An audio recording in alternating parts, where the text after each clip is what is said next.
Hey guys, and welcome to another flight for Alex's Flying Club.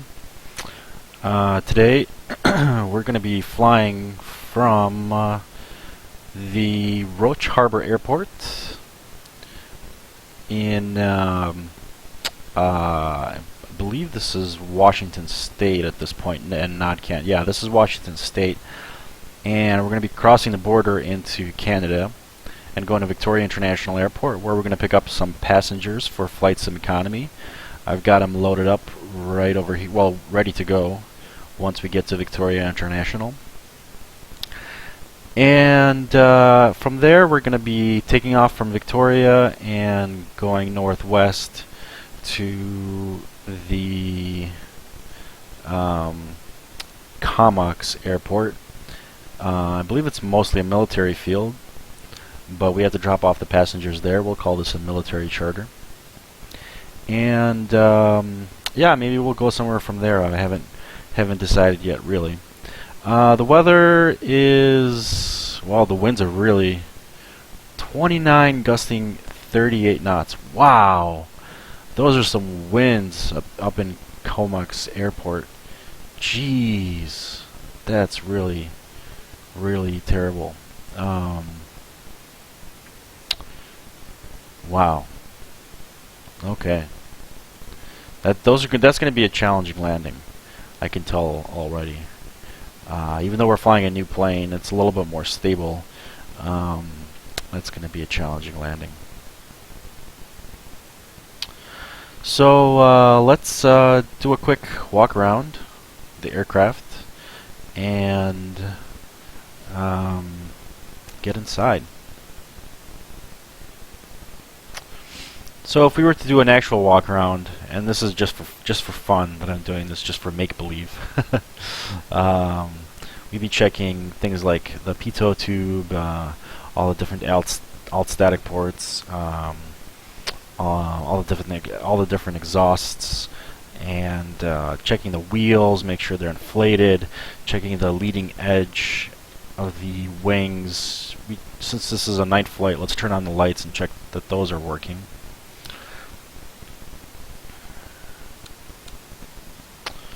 So let's turn on our navigation light, our beacon light, our landing light. You can see that the landing light is working, and our strobe light. We go outside. So there's the beacon on the right side and the strobe. Sorry, there's the beacon, there's the strobe, and there's the navigation light. We'd walk around and make sure that this strobe and this navigation light is working. Turn these off now.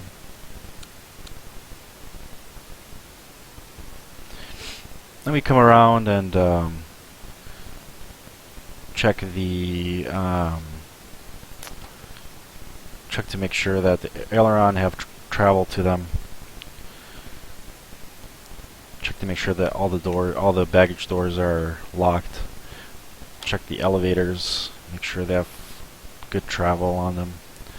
Check the rudder, and we continue our imaginary walk around. Check the other wheel, check the other doors, and check this right aileron. Check the leading edge, and then look at the propeller, the condition of the propeller. Make sure there's no debris inside the intakes, the air intake area, and yeah, let's call that our walk around, our fictional walk around, complete. So let's get inside the aircraft. We don't have any passengers, so let's close this door up.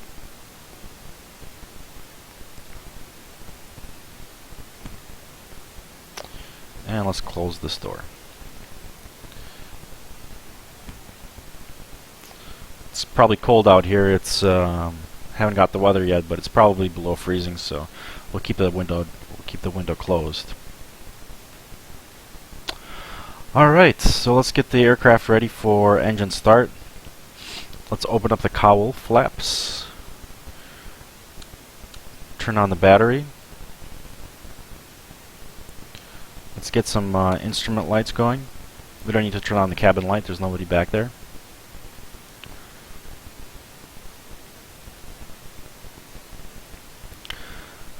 And let's see if we can get the ATIS at Victoria International.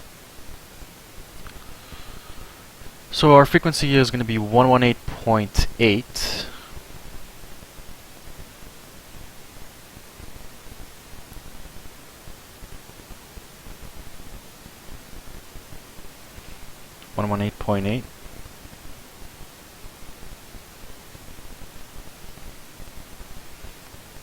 Was that 0.6 or 0.8? Because we're not picking the frequency up. Yeah, that was 0.8. So I guess we're not receiving the ATIS at this distance yet.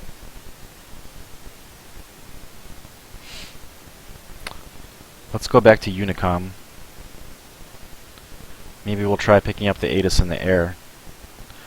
Otherwise, I'm just going to get the weather from SkyVector. And let's turn that off. So let's get the weather from SkyVector, just so we have it. That's going to be winds 090, 6 knots. That's 6 knots. 30 statute miles visibility, few clouds, 7,500, minus 3 degrees. It's pretty cold. Not too cold, but a little nippy. 29 or 9 or 8 on the altimeter.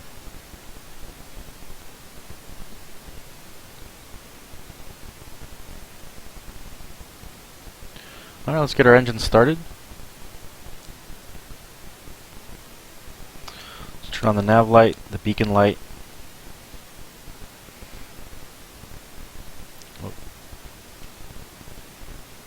Open our window so we can yell clear prop.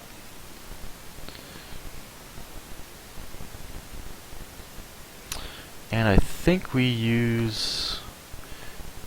actually, let me check this.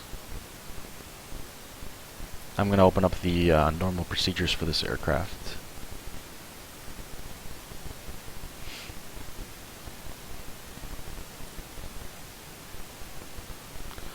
I'll show you guys as well on the screen.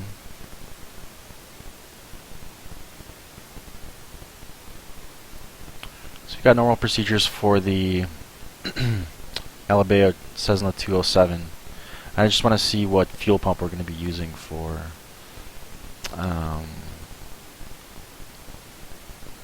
mixture. We're going to set to full rich. So we're going to use the auxiliary fuel pump, not the main fuel pump.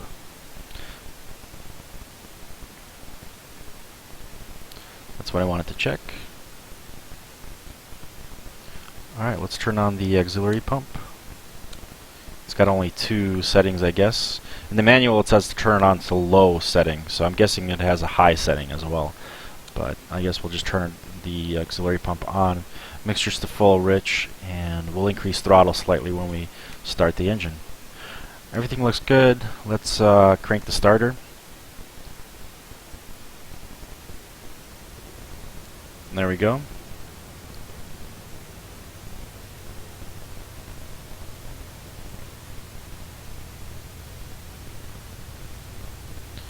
Fuel pump off.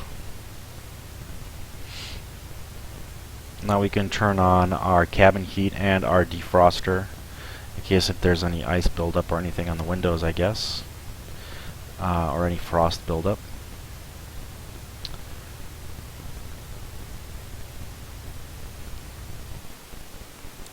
Just want to see if the normal procedures have a run-up before takeoff.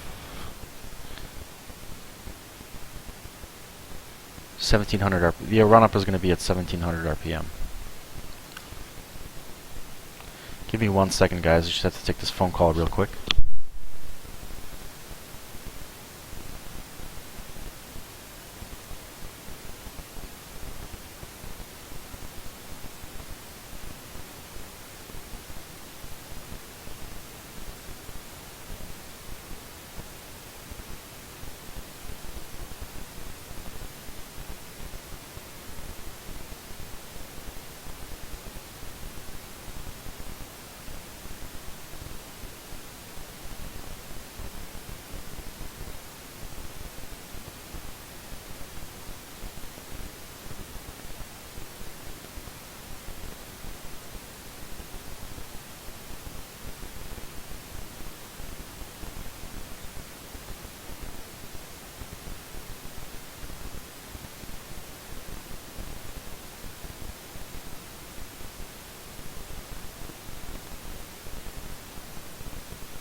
Okay, I'm back. Sorry for the momentary delay.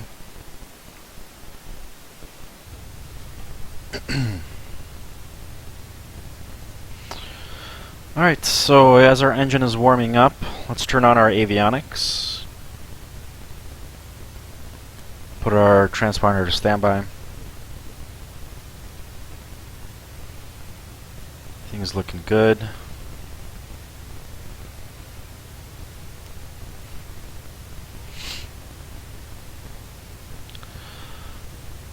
I won't be using the GPS, so I'm just going to use the radios on it. So I'll put up the flight plan page to block our view so that we use visual references instead of the GPS today. Forgot to yell clear prop. That's why I had the window open.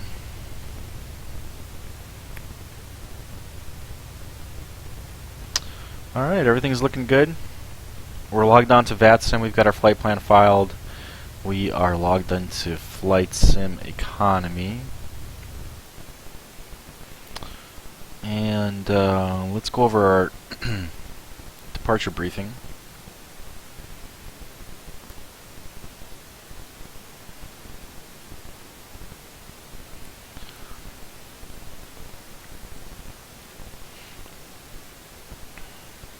So we are going to be departing runway 07 at Roach Harbor Airport. After departure, we're going to make left traffic and go on a course of approximately 260. Right there, 260. And go direct to the Victoria International Airport. And we're going to be climbing to 1,000 feet approximately. And let's do the approach briefing. That's the departure briefing complete. Let's do the approach briefing as well, since this is such a short flight. It's just going to be a 12 nautical mile leg.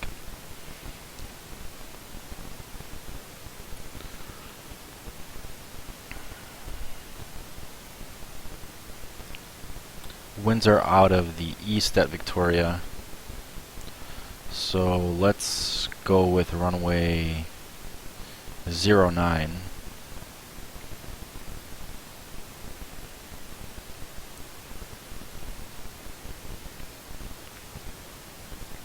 Runway 09.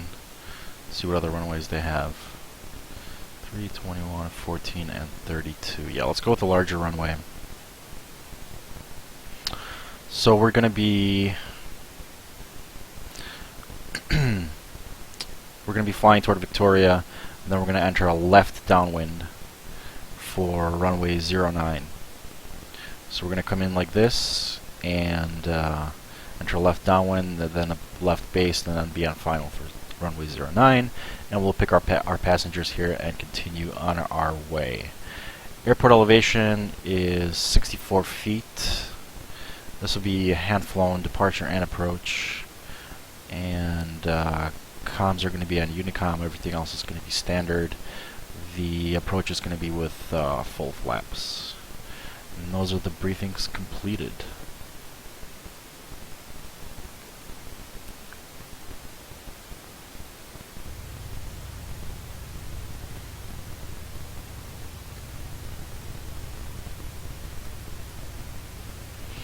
Alright, we'll say that the engine's warmed up. See how our fuel state is. 13 gallons. So we should have 26 gallons. Let's cross-check that. Yep, 26 gallons.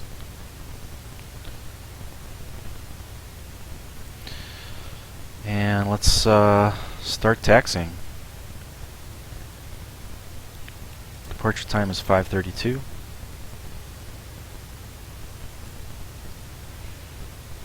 Actually, let me see if SimBrief has a... Oh, I've already checked this, never mind. SimBrief doesn't have a Cessna 207, it's got a Cessna 208. I wanted to see if we can get dispatches from SimBrief. Alright, so we're going to be departing from this runway that we're facing. I just got to get turned around here. We are on the grass.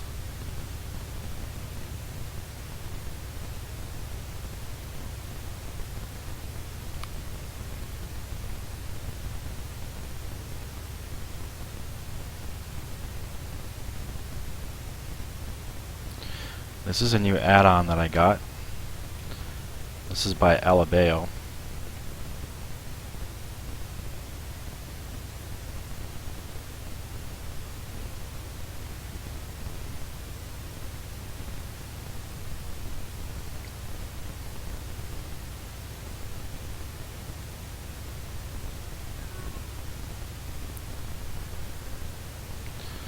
Alright. And I'm really happy with this add-on so far. Let's do a quick run-up. 1700 RPMs. Make sure set to full.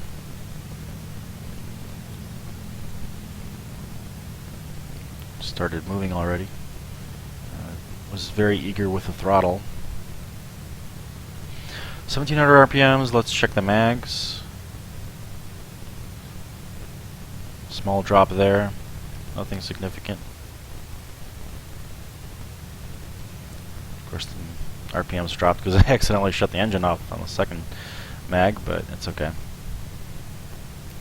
Okay, mag set to both, and check the RPM for full travel.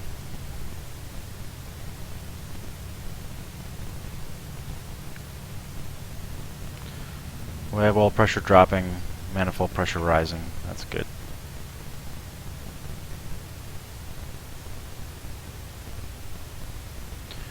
Okay, there's our run-up complete. Let's set our transponder to altitude mode. Any traffic in the area, just an airliner on a VATSIM. I'm going to set my course to be 260.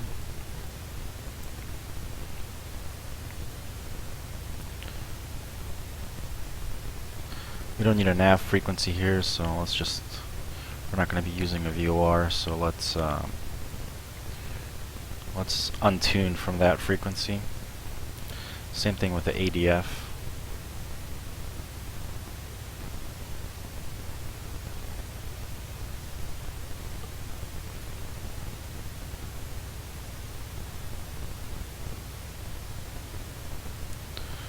Okay. Let's get the aircraft ready for takeoff. I don't think we need a fuel pump on for takeoff. Let me check the procedures.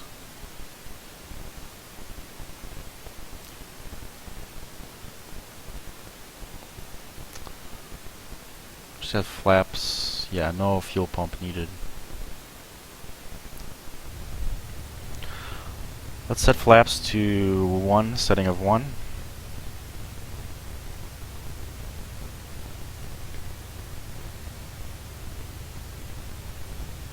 Lighting lights on, strobe on, pitot heat is on. Fuel selector is on the fullest tank, let's say. They're about equal though.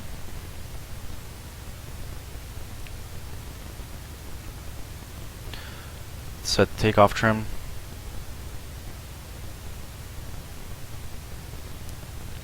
And cowl flaps are open. We are ready to depart. Let's note the time, 5:37.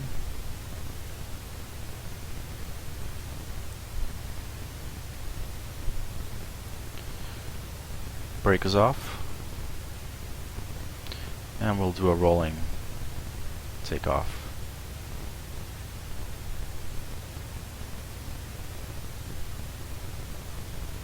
It's a narrow runway, so I have to be careful not to travel too much around the runway.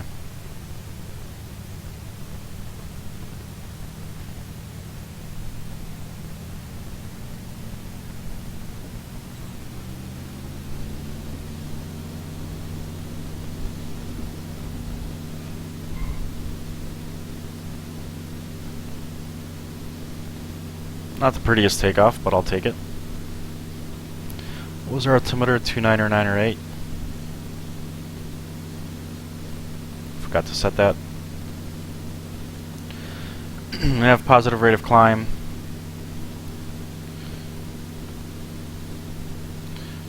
Let's reduce our rate of climb. Flaps are going up. And let's reduce our power. and our RPMs to our climb setting. 2550 RPM. That's about right.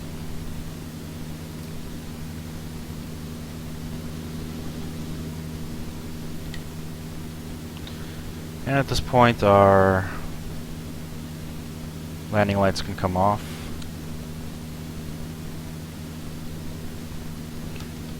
And let's cruise at about 1,000 feet. I'm going to start my left turn as I descend back to 1,000.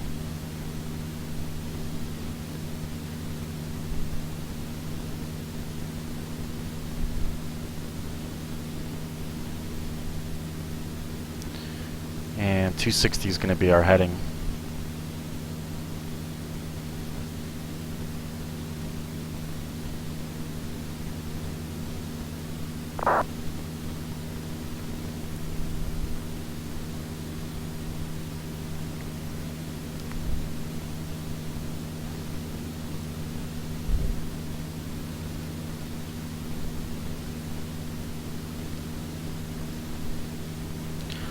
So as far as, it's a very short flight, but as far as landmarks that we're looking for, we're going to cross these series of islands over here on their north side, and then we're going to go past this other island as it kind of tapers out to the northwest. So I'm going to look for that taper. And then right after that is going to be the airport, and it should be pretty prominent.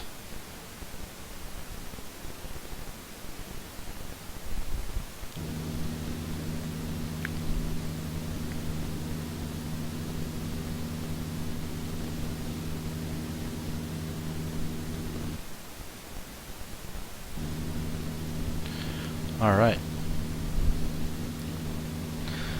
So we're passing the first series of islands, and then I'm seeing this island that tapers out to the northwest, up ahead. Check the map again. Yep, everything looks right where it should be. And we're going to be entering a left downwind for runway 09. That's the plan anyway. Let me get my message ready in VATSIM.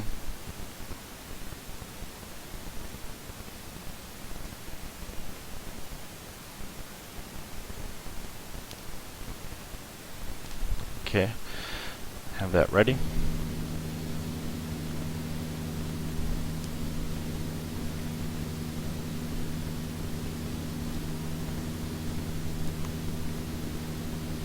It's a very nice plane to hand fly.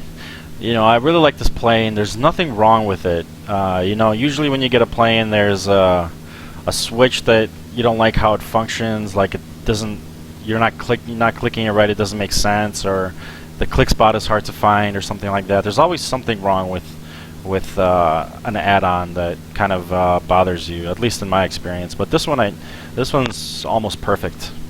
This Alabeo Cessna 207. Of course, I'm not a real-world Cessna 207 pilot, nor am I a real-world pilot, period. But I haven't found anything as a sim enthusiast personally wrong with this aircraft, so I'm really enjoying flying it. I just purchased it yesterday, I think. I think it was yesterday, maybe 2 days ago.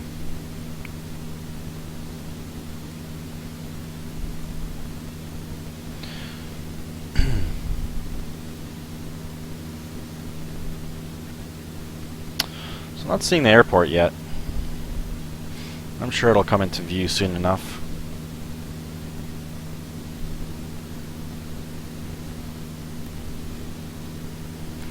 At this point, we would have gotten in contact with Vancouver Center or Vancouver Approach if they were online, but they're not online.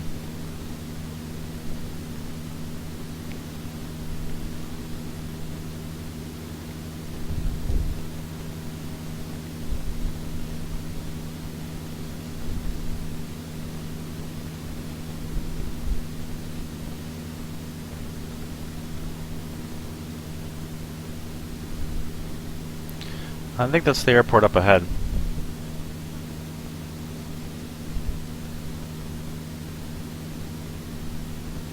Yep, that's the airport, and let's put our heading bug to 09er 0, because we're going to be landing on the 09 runway.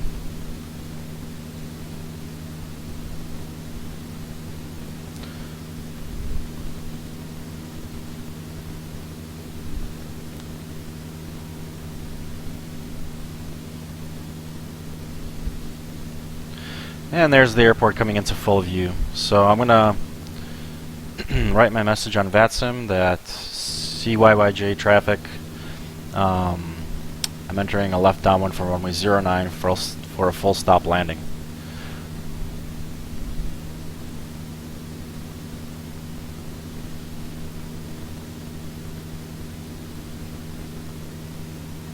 Hey, welcome White Wolf Sport, welcome to the stream.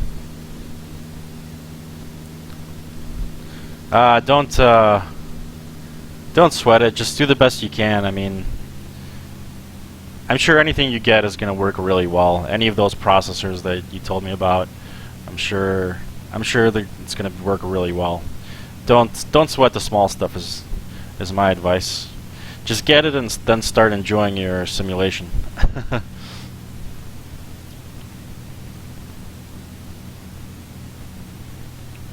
We didn't enter this downwind quite properly. We should have entered on a 45-degree angle.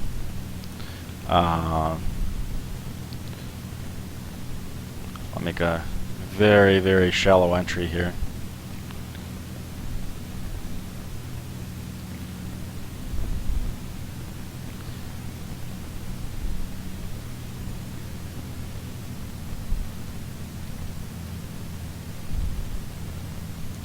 Okay, we got our cowl flaps open, landing lights are on, and everything is looking good.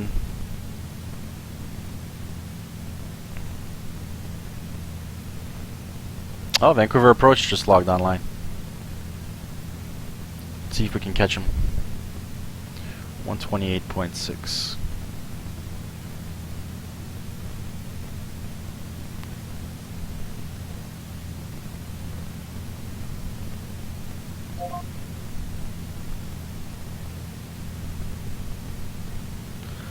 Vancouver Approach, November 8, 748 is on the left downwind for runway 09 at Victoria International, November 8, 748.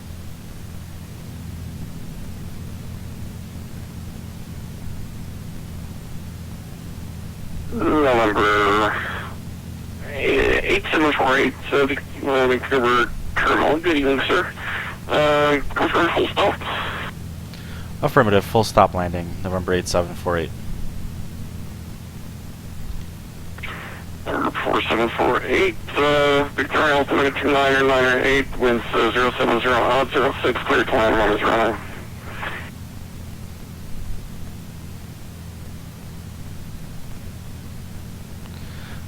Can you say that last part again, where we cleared to land on November 8, 748? November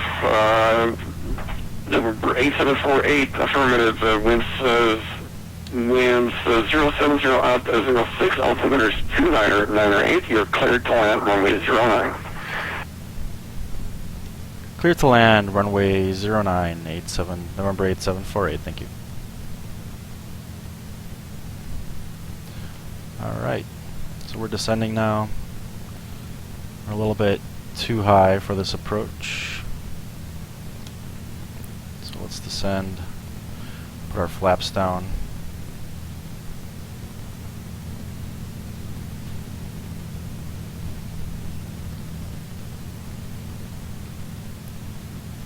I do have freeware scenery at this airport.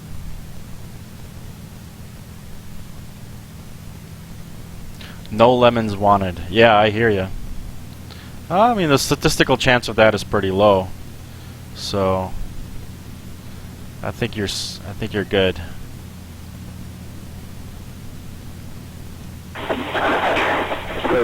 Canada 008, heavy is the clear of 8, around Mike, Ohio, taxing Delta 64.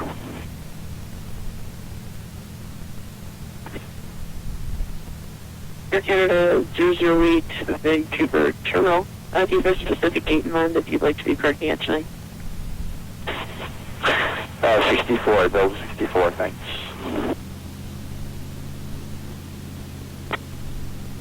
Air Canada 008, taxi gate 64, Mike, and Papa into the ramp at your discretion. Have a good one.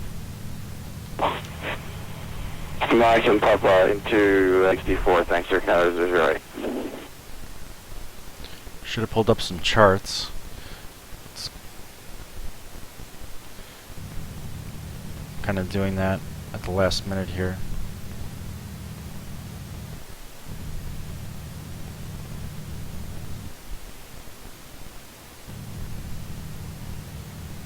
Should be focused on the approach.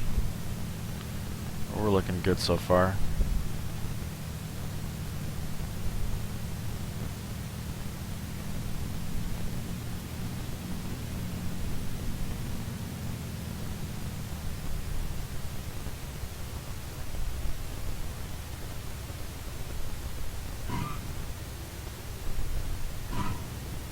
That was rough, more rough landing than I expected. A rougher landing than I expected.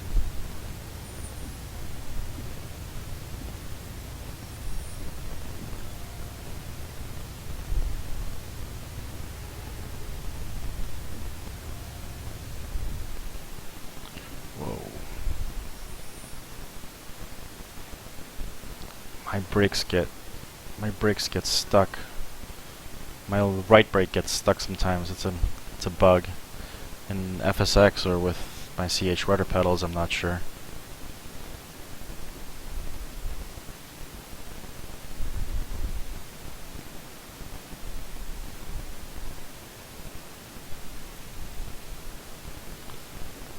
Just looking at the chart here. Across the runway.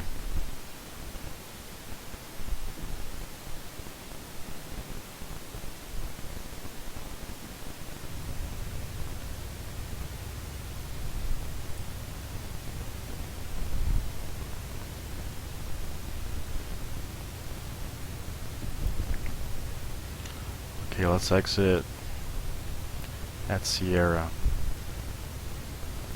And we're looking for our right-hand exit. That's really what I wanted the chart for.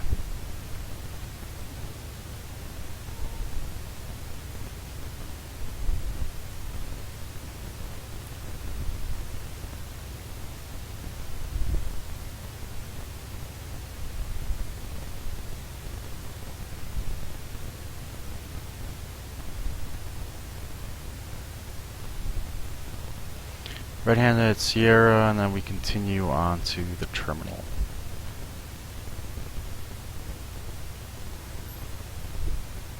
Or just general aviation parking. I'll show you guys the chart that I'm looking at.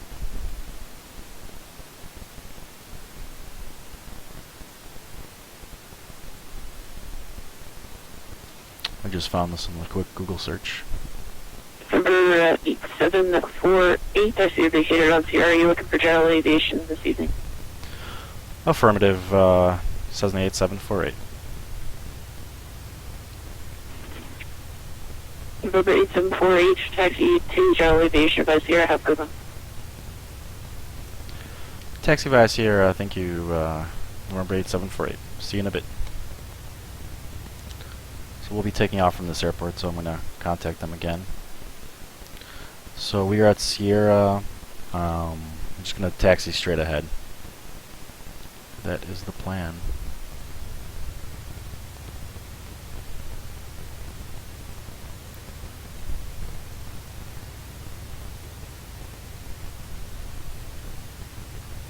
Note our landing time of 5:52.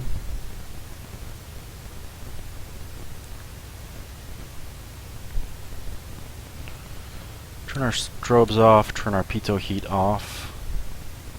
We will be picking up flight sim economy passengers here. I'm not too familiar with this airport, so I'm just gonna head toward the buildings and hopefully find a parking spot there.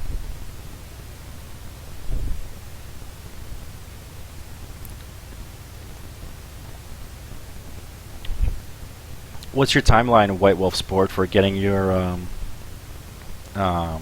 computer? You have a date when it's going to be assembled and all the parts ordered and everything?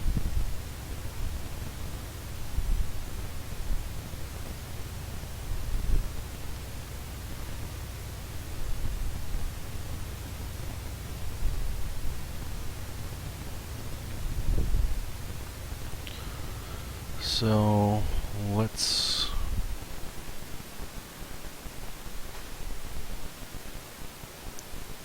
just park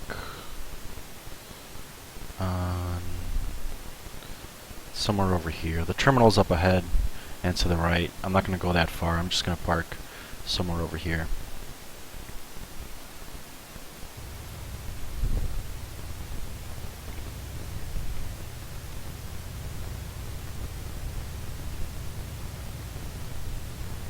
Ah, I see. So you're waiting to order the parts online?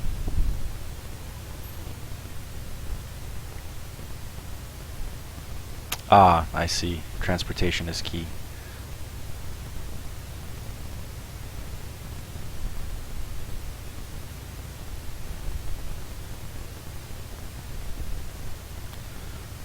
All right.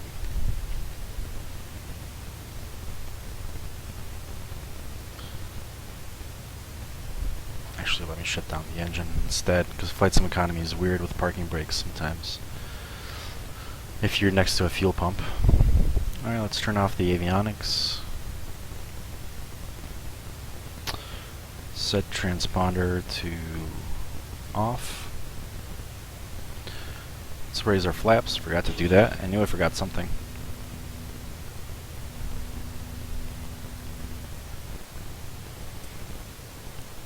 And shut down our engine.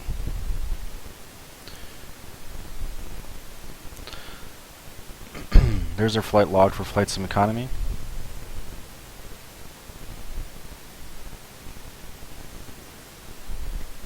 Leave the battery running for now because we're going to restart the engine right now once our passengers board. Of course, this is all imaginary, but I like to, in flight sim economy, when I stop at an airport, I like to simulate stopping the engine because you wouldn't really let passengers board with the engine on. So let's let them board.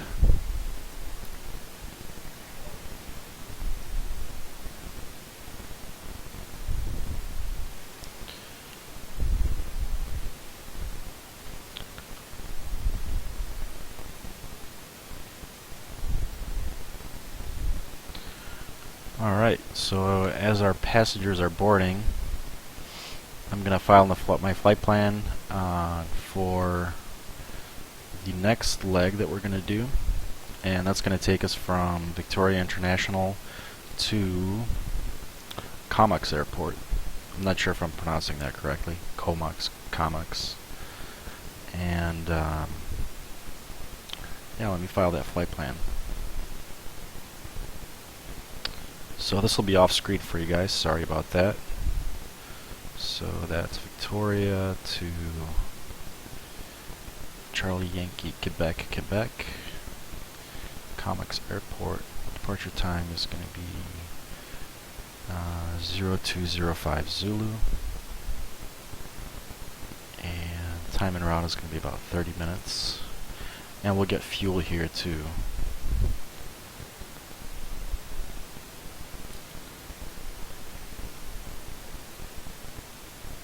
And our cruise altitude is going to be, let's say we're heading west.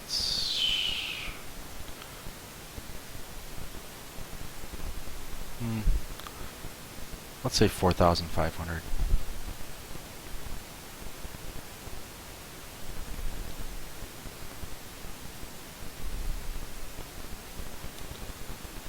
Direct course, and we are slant alpha. There's our flight plan filed.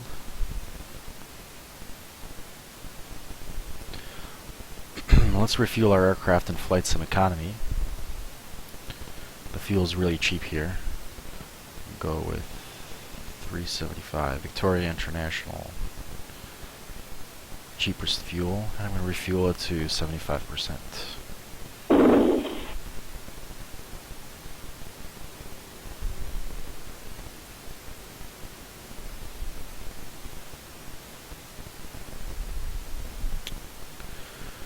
Okay, so we've got that. So 60 gallons are on board. Let me change that in the flight simulator. And we've got all these passengers, so we've got a full passenger load. Again, this will be off screen for you guys, so sorry about that. You'll just see a black screen for a second. But I'm changing the fuel.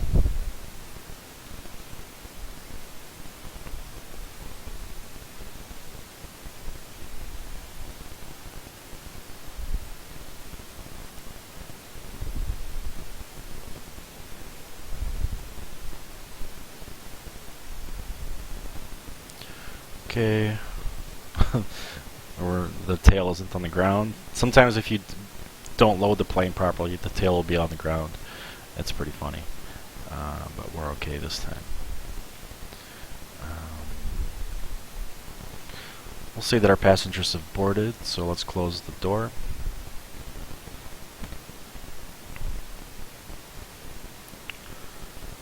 Should have probably turned the battery off because we're probably running low on battery power, but let's start the engine again. Let me just get flight sim economy going.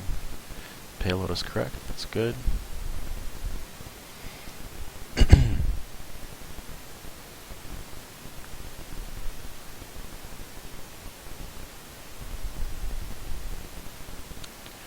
So we got nav and beacon lights are on.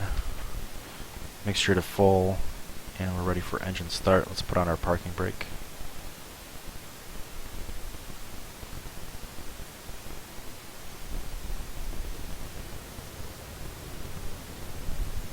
Have a good start.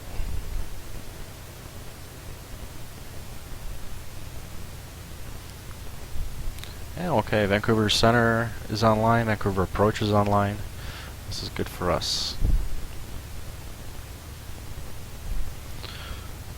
We can turn our cabin heat defroster on. Cowl flaps are open. Alright, we're ready to go. Ready to taxi.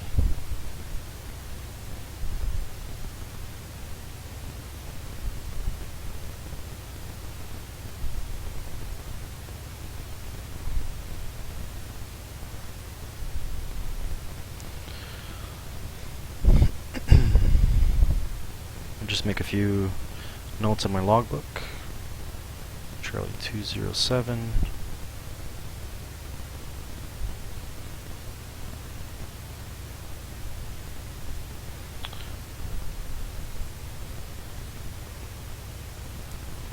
We are headed from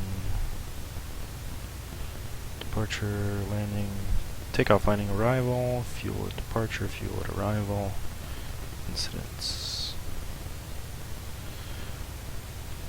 Okay.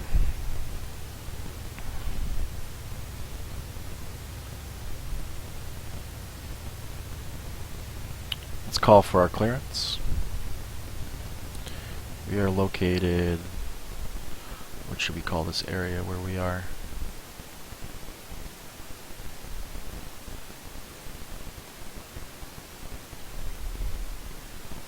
East ramp. We'll call it the east ramp. Let's see if we can get the ATIS here. ATIS 118.8.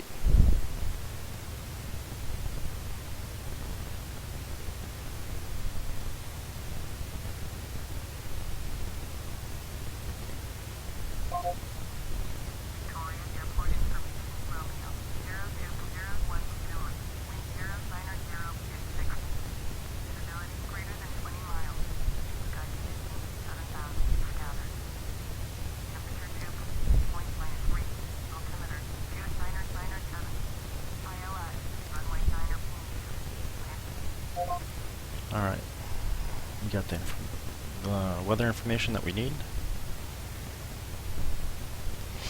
Let's give approach a call.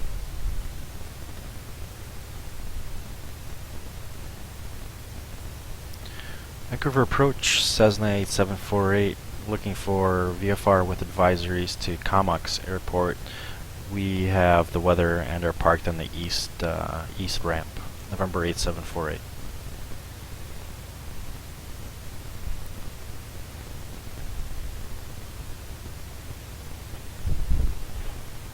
November 8748, Vancouver Terminal, giving squawk 4277, advisory to taxi. Squawking, is that 5277? And we are ready to taxi. Cessna 8748. Cessna 8748, that is 4277, 4277. And you can taxi runway 9er, altimeter 299er8, via AP3, your discretion, Sierra, left on Echo, cross runway 21, cross 14, and hold short of 9er. 4277 in the box, taxi to runway 9 via Sierra Echo, cross runway 21, cross runway 14, hold short runway 9, Cessna 8748. A bit confused by the... there's actually an ATIS up. There's actually an ATIS up on a VATSIM for Vancouver. Interesting. Sorry, for Victoria, where we are right now. So we are over here. We have to taxi to runway 9. So we're going to go on Sierra Echo. This is Echo. We're going to make a left turn on Echo. Cross runway 21, cross runway 14. This is an old chart, so they're labeled as 20 and 13. And then we're going to taxi on Echo and hold short of runway 09. So that makes sense. We should have to come back the way we came from.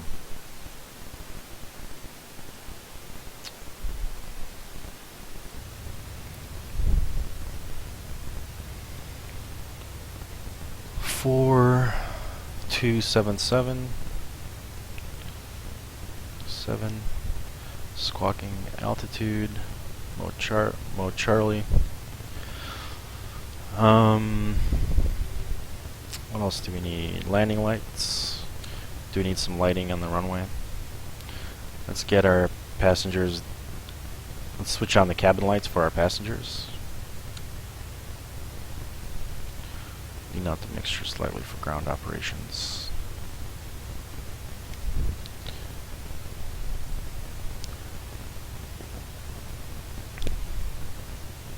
Check our fuel quantity. 31 gallons plus 32 gallons, 63 gallons. And our departure time is 6:06.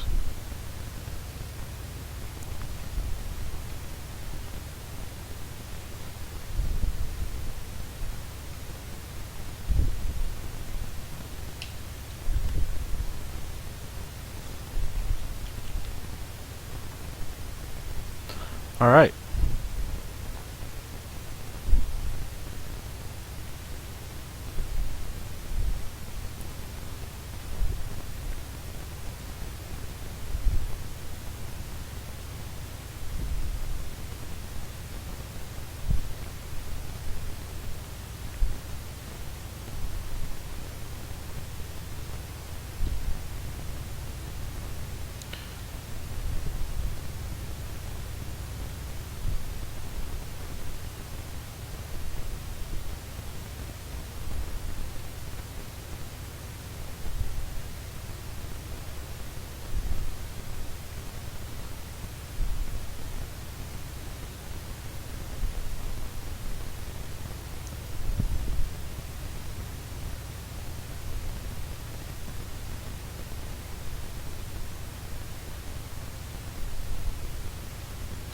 So we're back on Sierra. We're going to make a left turn on Echo.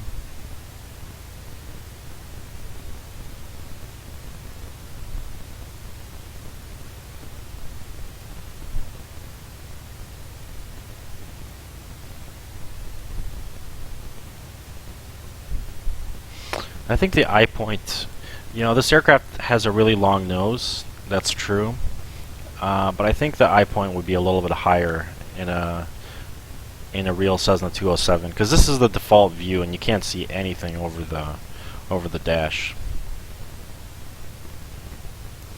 I think the eye point will probably be around maybe over here. I don't know. I may be totally wrong on this, but I've seen videos on YouTube recently of the 206. Actually, let me focus here as we come up on echo.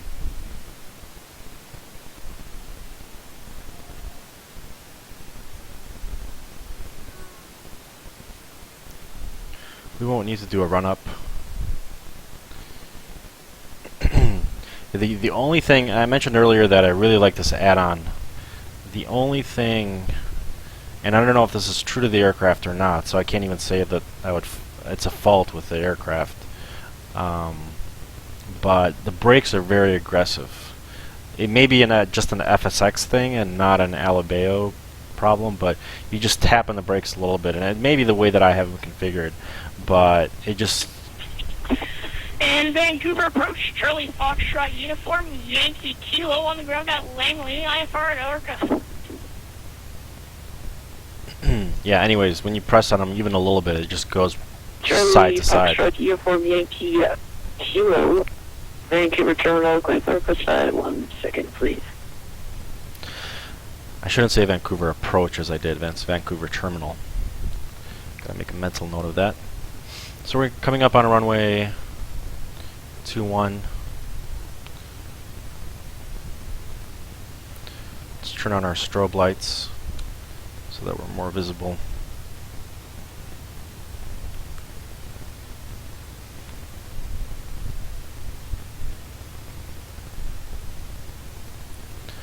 And this aircraft is a joy to fly. Alabeo did a good job on this model. It's a little underpowered, but that's the 207 in the real world. I'm characterizing the 207 now as an actual airplane in the real world. It's underpowered. It's pretty much an elongated Cessna 206 with the same engine in some cases, I believe. So you can, and then more capacity and whatnot, and you can take more passengers, so it would make sense that it's underpowered since it's still using the same engine but has a higher payload. Turn on our strobe light again, crossing the second runway.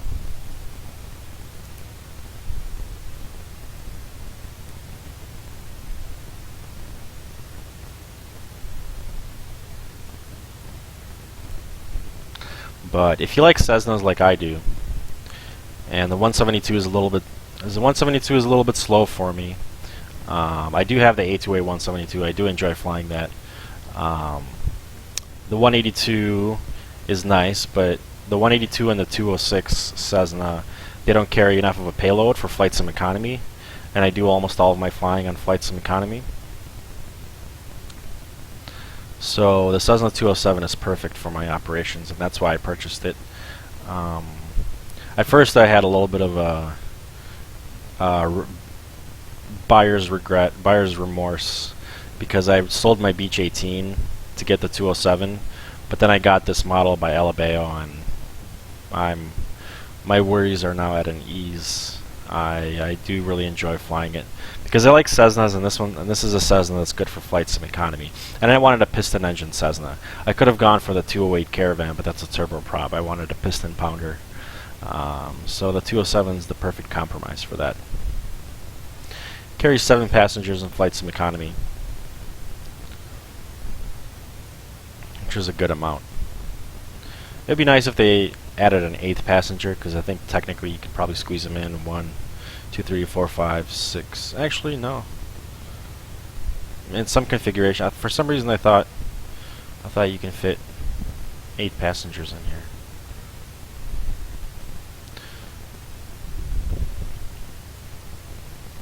Let me count again.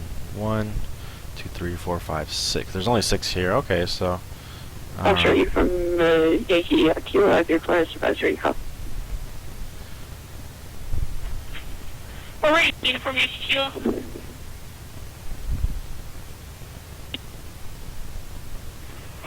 Uniform Yankee Kilo, you're cleared to island by radar vectors WATCOM VOR 500. Maintain 4,000 to put runway 19, squawk 4303.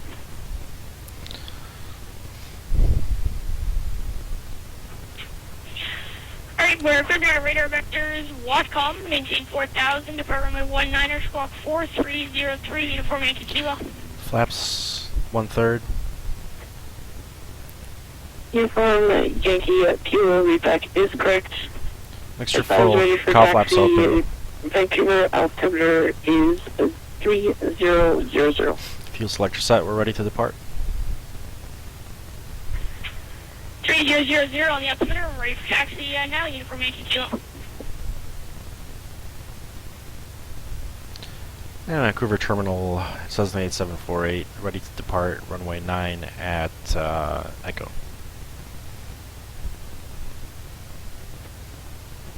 Cessna 4748, stand by 1 second. Is there landing traffic? I don't see any.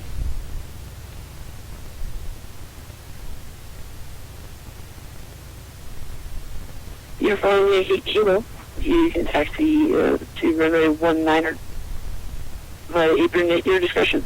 Hello, and cross runway at 25 and hold short 19er. Alright, runway 19er via apron at our discretion, Bravo, cross runway 25 and hold short 19er, uniform Yankee Kilo. I think I might have gotten in the middle of their transmission. Should have been listening more carefully.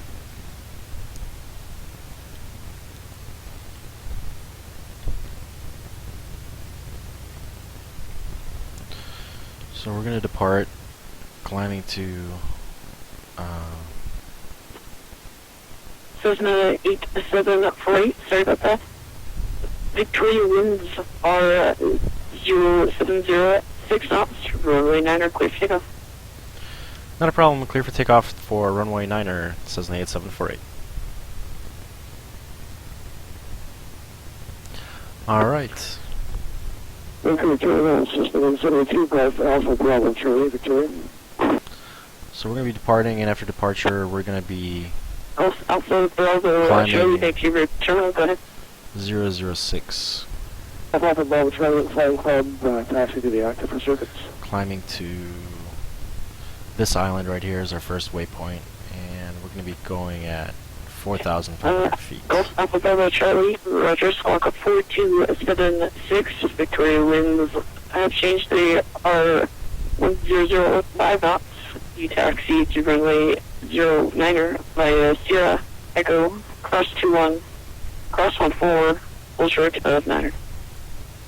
6:16 is our takeoff time. Hold short 09er, we're clear across the runways, Alpha Bravo Charlie. And Alpha Bravo Charlie, just confirm 4276 as the first one. 4276, Alpha Bravo Charlie.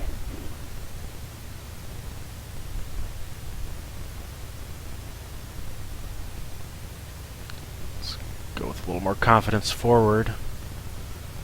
We are taking our sweet time for departure. Usually, it's because I forgot to do my departure briefing until right before takeoff. And we'll do a rolling start. Rolling departure.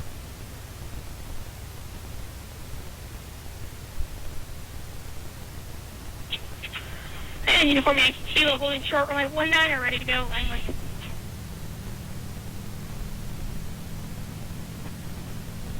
Uniform Yankee Kilo, Vancouver winds 0507 knots. Follow runway heading, runway at 19er, clear takeoff. Runway heading, runway 19er, clear for takeoff, uniform Yankee Kilo.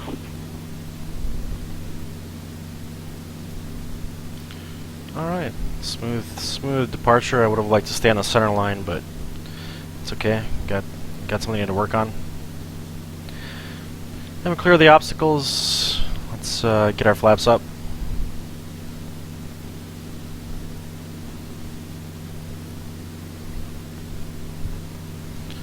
Flaps going up. And let's slow it down to climb power. Cessna 48748, the altitude passing. Altitude passing 500 feet, Cessna 8748.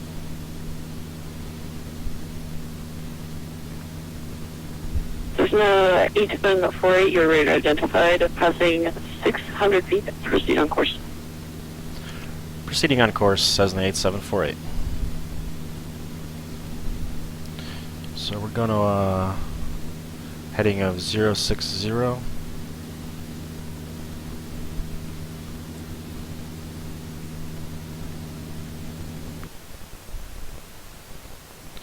And we're looking for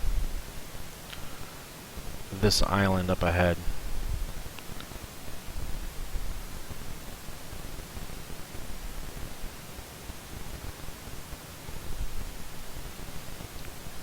And we're going to go on a course of 300 after that. So there's the, I think the island is just below my nose, and there's a smaller one right next to it. So climb power set, we can turn off our landing lights, continue our climb. Uniform Yankee Kilo failed to passing.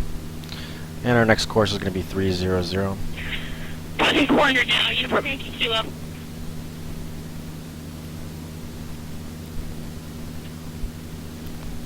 Uniform Yankee Kilo, your radar passing 500 feet now. You can continue to climb to 4,000 feet. And you can proceed to direct welcome viewer on course. 4,000 direct, what on course, Uniform Yankee Kilo.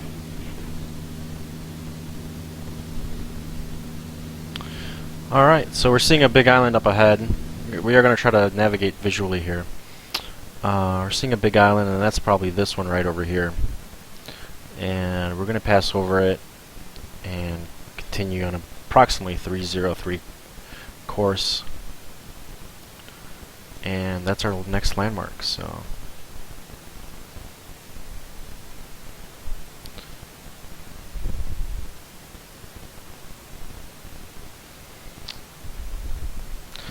we'll be doing some night VFR. Also, Bravo Charlie, left-hand circuits are approved. Call me midfield down with intentions. Runway 09, you're clear for takeoff. Hello, this is the right circuit and clear takeoff, Shirley. Do you want us to fly with? Also, Bravo Charlie, that was left-hand circuit. Okay, we'll fly left hand, Alpha Bravo Charlie. Alright, let's focus on flying.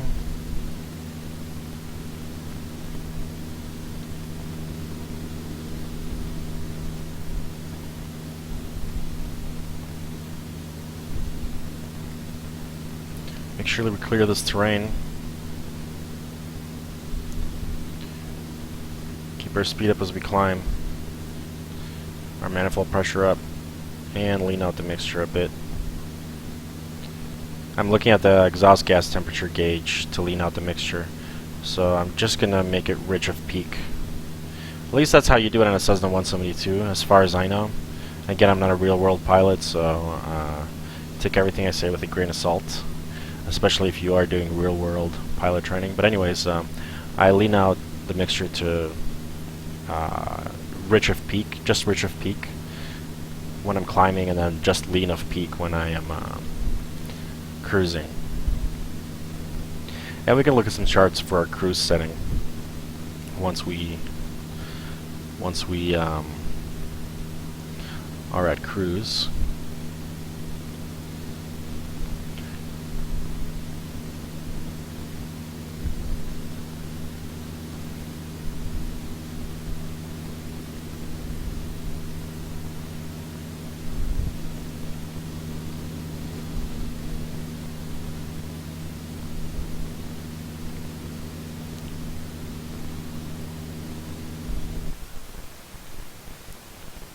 Where are we?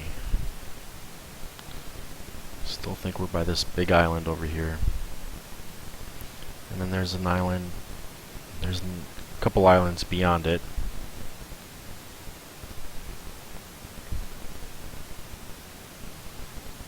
And I think I'm seeing them now. So those are the couple of islands that are beyond the one that we're passing over. That's going to be my next landmark.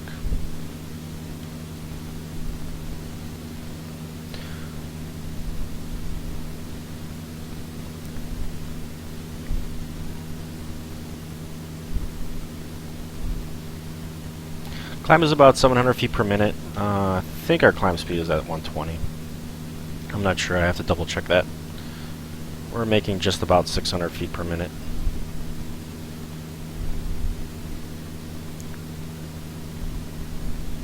Alpha Bravo Charlie left down lane 09, touch and go. Alpha Bravo Charlie, Roger, Squawk Mode Charlie, and you were number 1. Hey Charlie, sorry about that, number 1.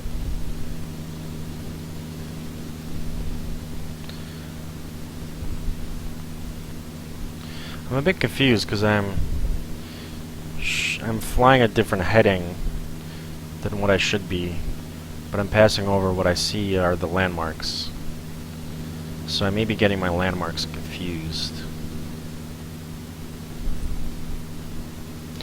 Well, I think when we pass over one of the harbors, that should give us a better idea of where I am. This should be interesting navigational practice.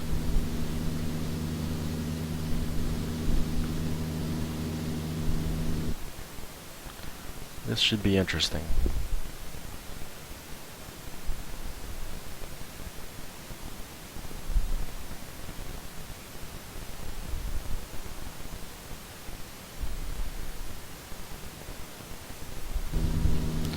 I'm feeling a bit lost at the moment, but I'm sure we'll find our way again.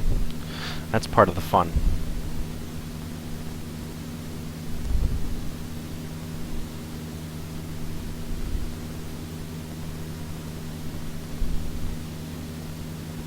Alpha Bravo Charlie, on the go, trying to right hand circuits for runway 09, or clear touch and go, runway 09.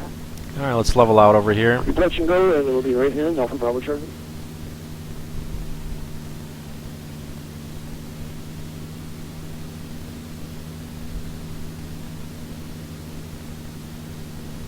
Just lean of peak on the mixture.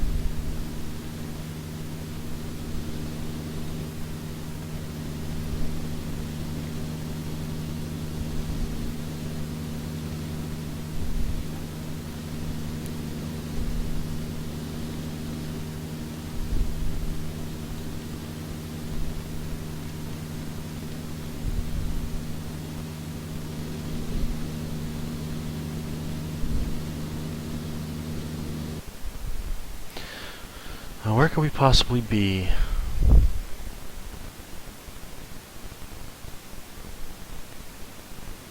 So my next landmark I'm going to be looking for is this peninsula. It's pretty thin, so it should be pretty prominently sticking out, and the Long Island on the side.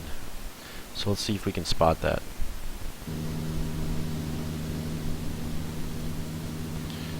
And I've been diving this whole time. So let's get back up to altitude. It's one of the things about flying visually. I mean, flying by hand.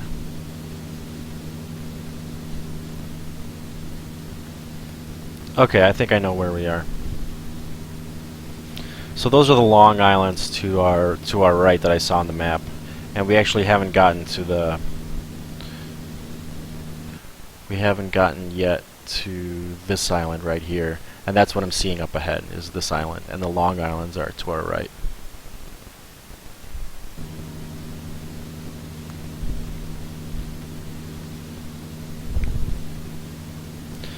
So that's the island that's up ahead, and the Long Islands are to the right of that. So I think I'm back on track.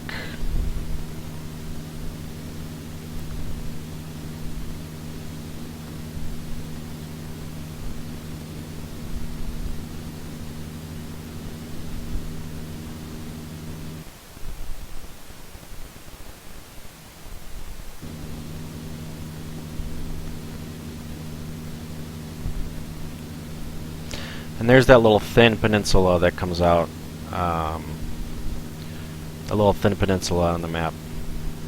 So that'll be the waypoint after the one we're going toward. Here's that thin peninsula right over here. So we'll take a course of approximately 310 to get there.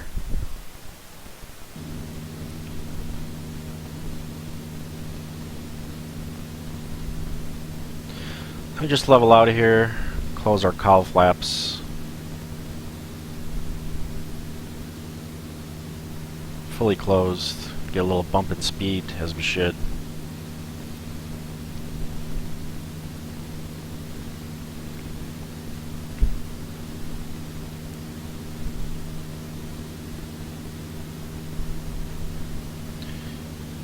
And we're experiencing a little bit of turbulence, a little bit of bumps on the way. That's okay.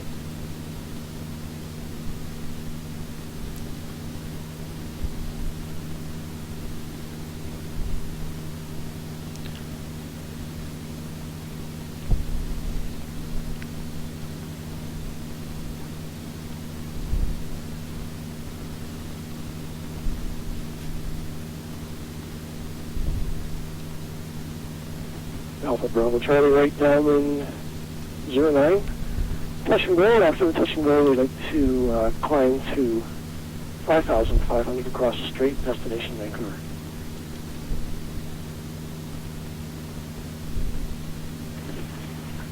Alpha Bravo to Roger, you're number 1.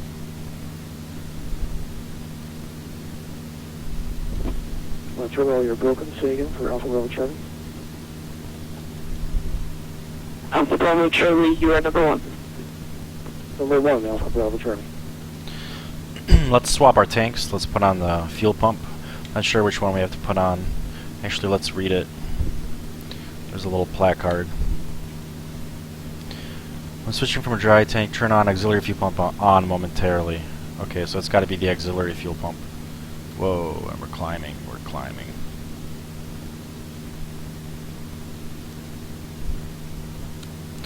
Auxiliary fuel pump on. And we've switched our tanks.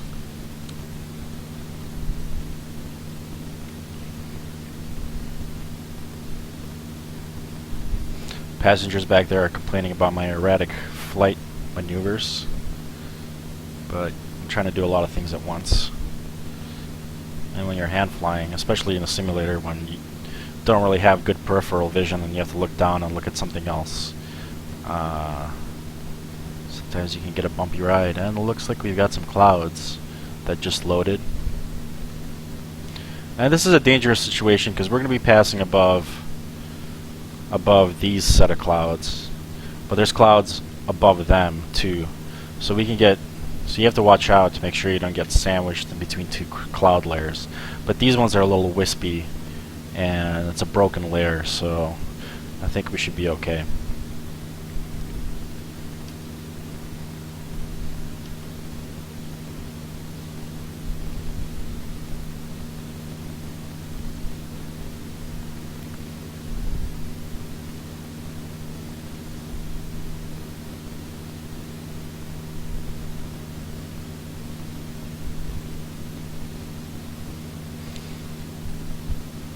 So I forget, White Wolf Sport, are you going to install FSX, Prepared, or X-Plane when you get your new computer?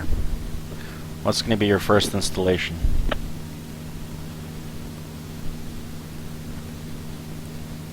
Alpha Bravo Charlie. Clear to touch and go runway 09 Alabeo. Left hand is approved to climb at 30 minutes 5,000. Clear touch and go, left departure approved, 5,500, Alpha Bravo Charlie.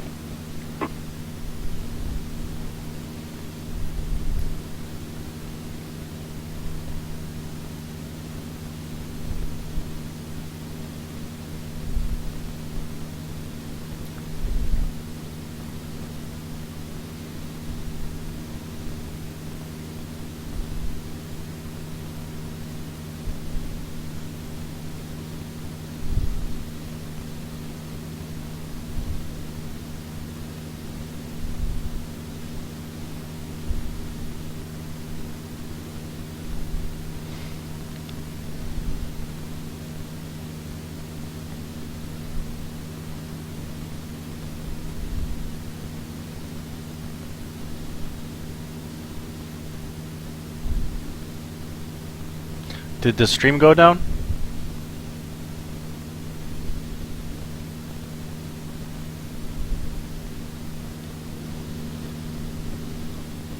I hope it didn't.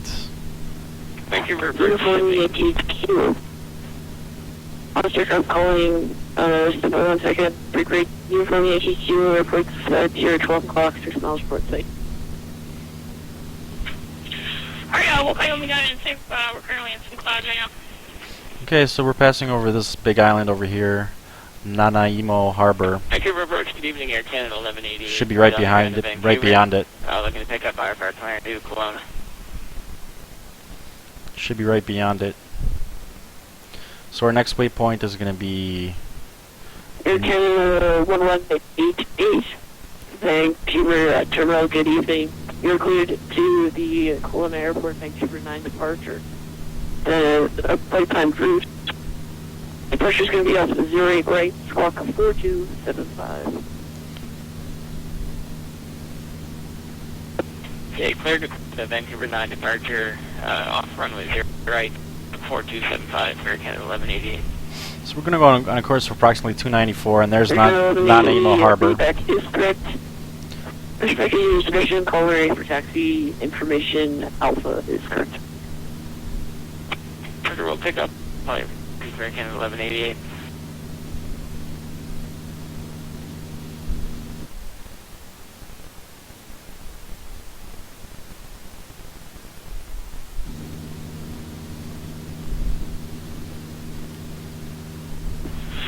And Vancouver approach, Uniform Yankee Kilo. Can we a bit further south? We're in the clouds and we've got no visual with the ground or the airport.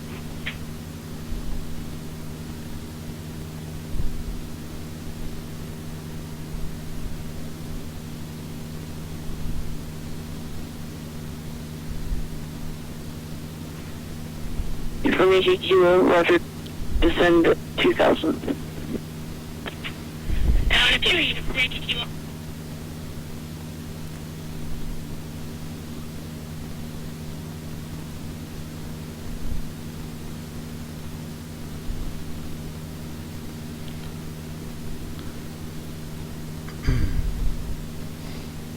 You just have to avoid those clouds up ahead.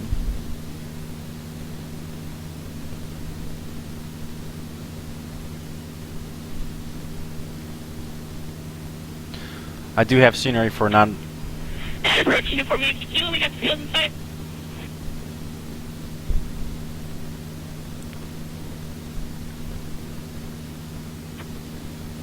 Uniform Yankee Kilo, Roger, you're cleared for visual approach, runway 16. Visual 16, Uniform Yankee Kilo. So I have scenery for Vancouver Terminal, Nanaimo Harbor. Charlie with Vancouver Airport Information Alpha. We'd like to pick up IFR to Vancouver 5000. But I don't have it currently set since it's not our destination airport and it would eat up our frames. So I've turned it off for now. Now these clouds may be a problem, but we can always descend to about 2,500 feet or lower. Alpha Bravo Charlie, Roger, you cleared to the Vancouver Airport. Present position direct, climb 5000, squawk 4276. Clear to Vancouver in position direct 5000, squawk 4276, Alpha Bravo Charlie.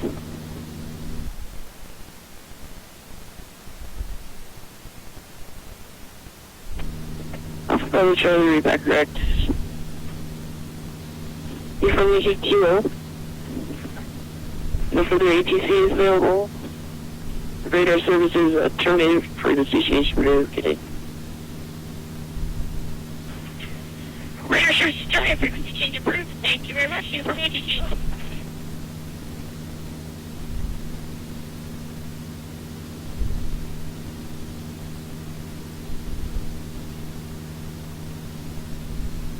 Just gotta avoid this cloud. There's a view of Nanaimo Harbor.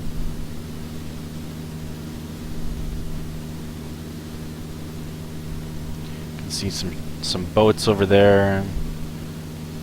Even with Pacific Northwest scenery, even without my custom scenery installed, it still looks very nice. My first flight today, I did a flight in de Havilland Beaver offline. I mean off stream, and I flew to Nanaimo Harbor because I wanted to check out this custom scenery that I had. It's freeware from Orbex.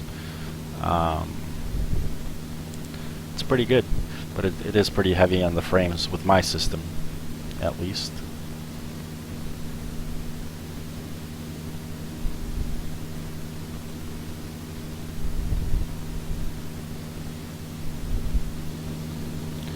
Alright, we just passed the harbors, so let's look for our next waypoint. Next waypoint is going to be Qualicum Beach Airport. So there's going to be this little inlet, which I already see up ahead. Air Canada 3952, Vancouver Terminal, good to see you, requesting. So we're going to look for this inlet and then the airport that is beyond it. Vancouver approach, Air Canada 3952, the mic check. Air Canada 3952, Vancouver Terminal, lead you boat 455, just a little 5. Roger. So there's the little inlet that we saw on the map, and then beyond that should be the airport.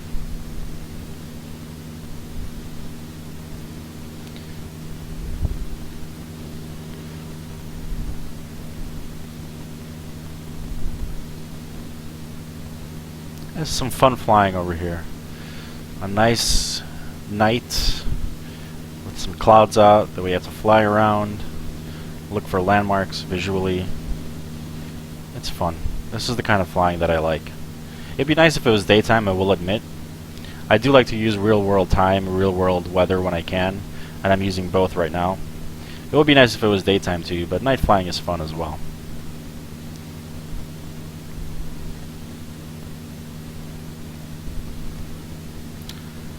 This is what I like to do.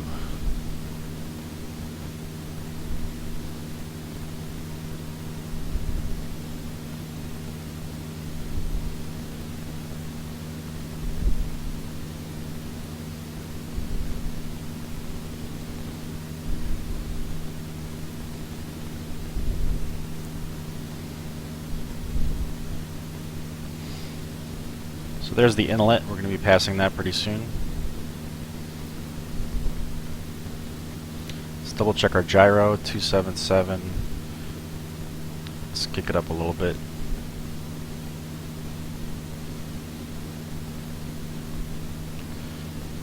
Okay, it's a little more accurate now.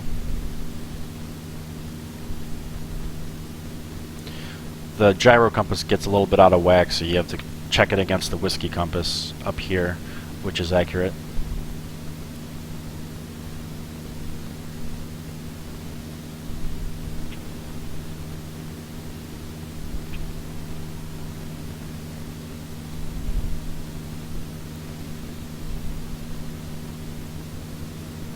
Alpha Bravo Charlie, level 5000.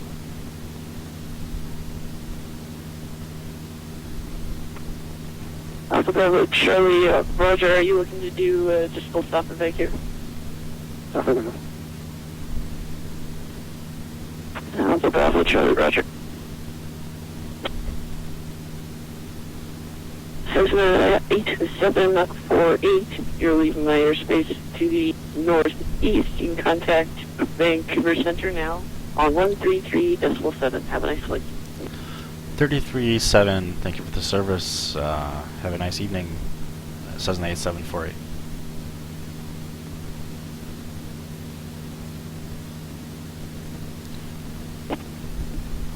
Vancouver approach, Canada 395.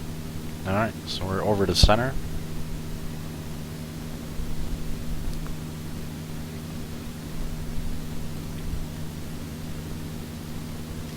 Vancouver Center, Cessna 8748, 4,400 feet.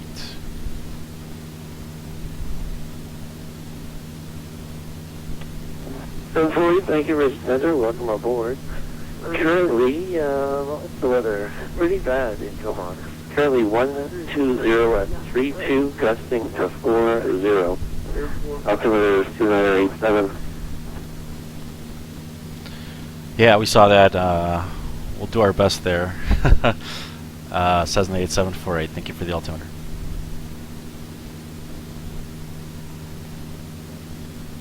Yeah, that's gonna be an interesting landing. That is for sure.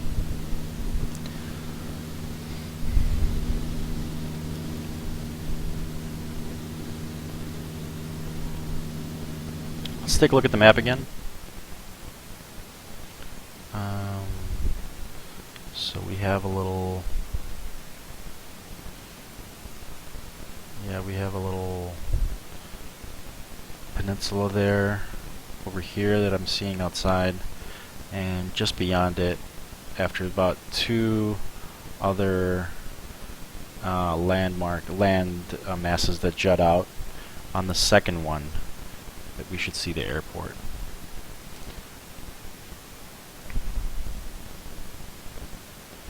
Okay, I know where to look now for the airport. So we have, this is the first landmass that juts out, there's a second one, so we should look for the airport somewhere over there.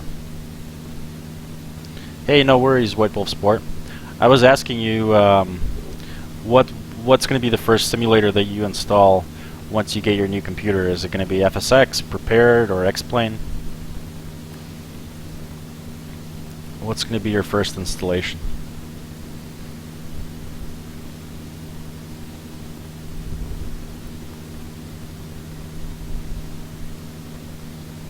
Let's avoid these clouds over here.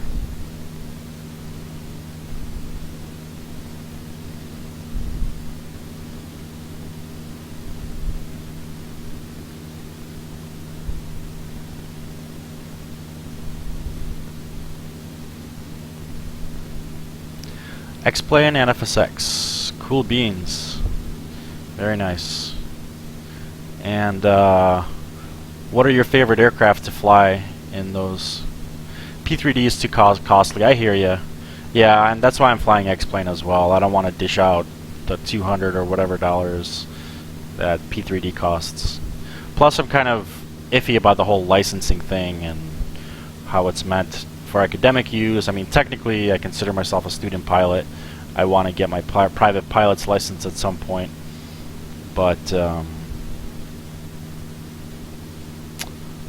yeah. Oh, looks like we're getting into some reduced visibility conditions up ahead. Hopefully that'll clear up. Looks like we're entering some fog or something. Anything of the general aviation. That's pretty cool. Yeah, I'm a fan of general aviation. I fly airliners sometimes, not recently. I've recently been enjoying general aviation more. Mostly because I do flight sim economy. So there we have the airport. I think. Is that an airport? Or just the road?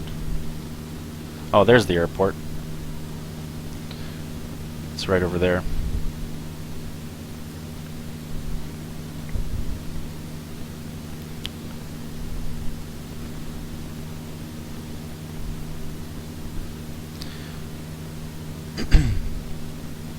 I'm going to descend to 2,500 because I don't like these clouds over here.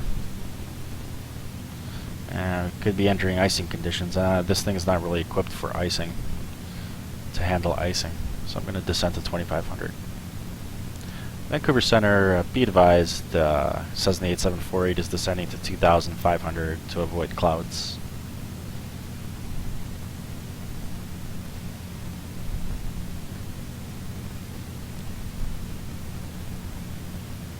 So, FO8, Roger. You can descend pilot's discretion to circuit altitude if you would like. Currently, Tomax is 300 at 30 miles. Roger, we'll look for the airport, Cessna 8748.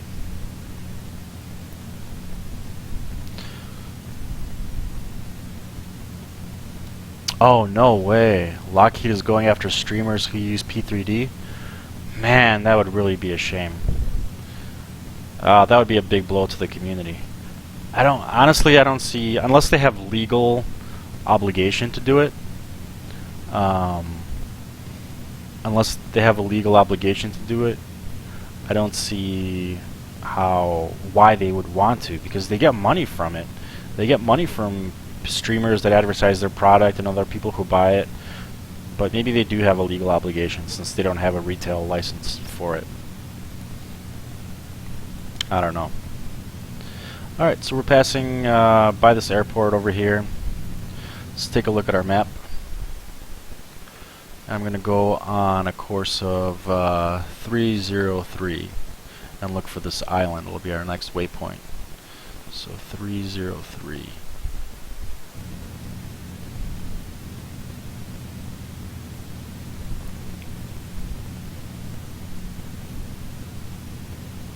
Looking about getting Air Hauler 2. It's all about the money. Yeah, Air Hauler 2. Another person in the stream, another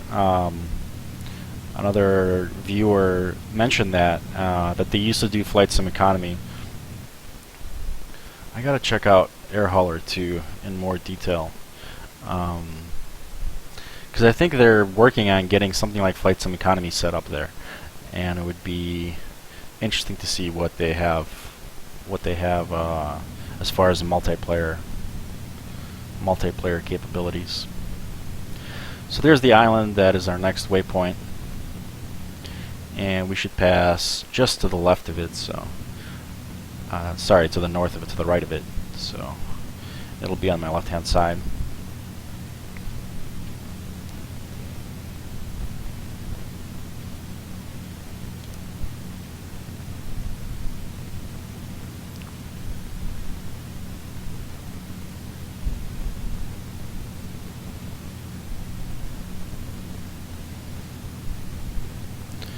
And we've got about 30 more nautical miles to go until Comox.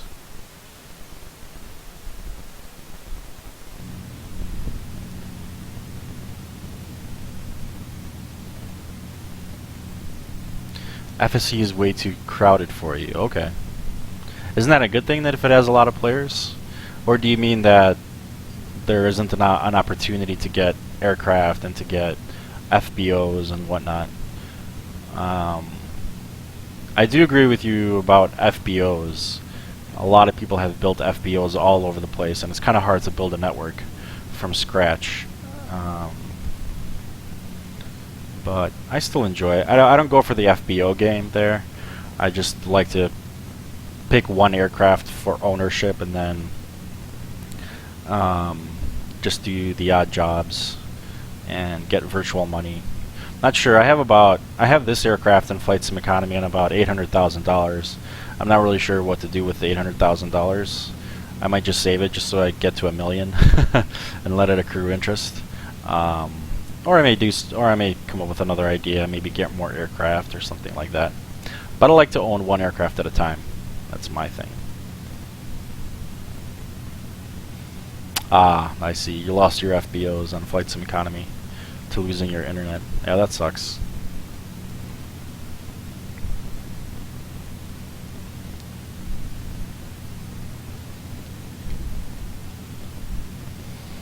Let's see our fuel state. We got 28 gallons in one tank, 27 in the other. And let's still stay on the right tank.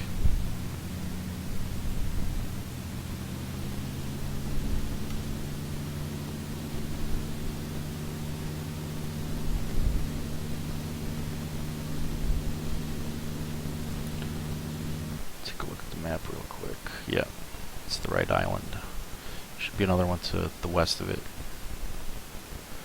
Comox right afterwards. So at Comox, we're gonna. What are we gonna do? We really got to pick a runway carefully here. Winds are. Let's get the ATIS. Well, let's just get the weather here. 140.32 gusting 40. Wow. 140.32 gusting. I don't think I've seen winds that strong. And let's see. -1 degrees Celsius. 29 or 87. Okay, so what runway are we gonna want? We're gonna want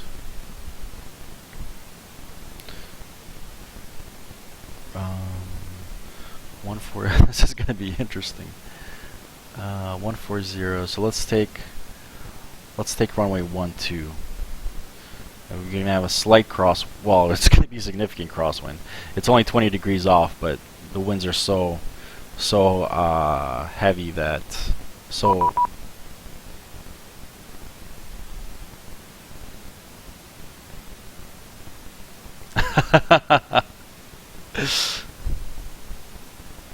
Comox. So somebody just messaged me, telling me how to pronounce Comox properly. Comox. Long O. The first O is long. The second O is short. Comox. Comox.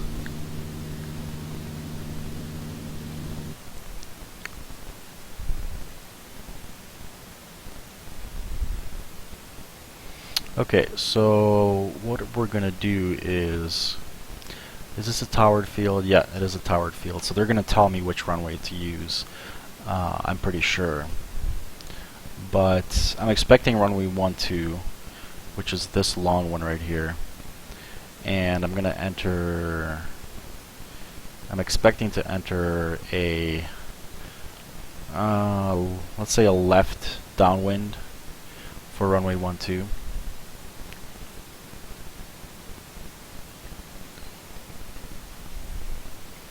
A left downwind for runway 12. Yeah. But they'll give us instructions either way.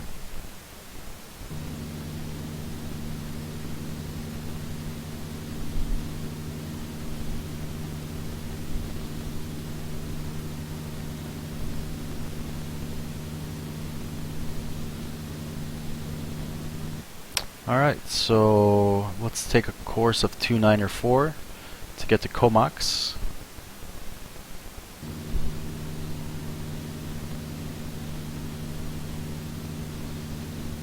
So 294, 287.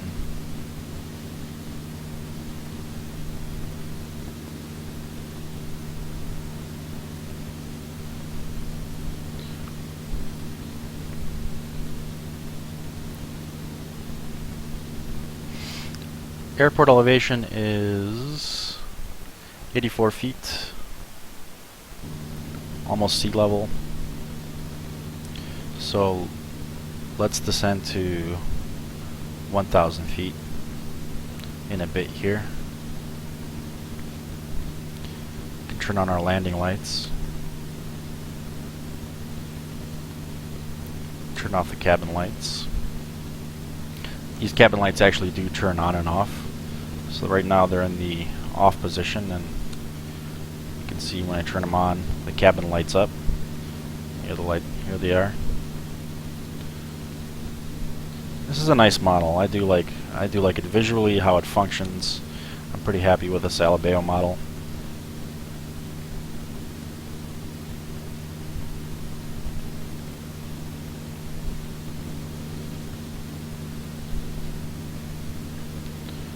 Comox Airport.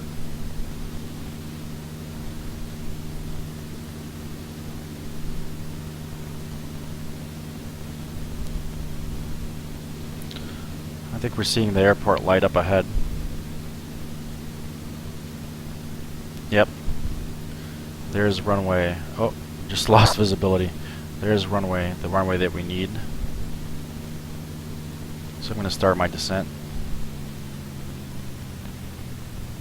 Let's make sure our altimeter is properly set. 2987, yep. And we'll descend to 1,000 feet above ground level. Or above sea level in this case.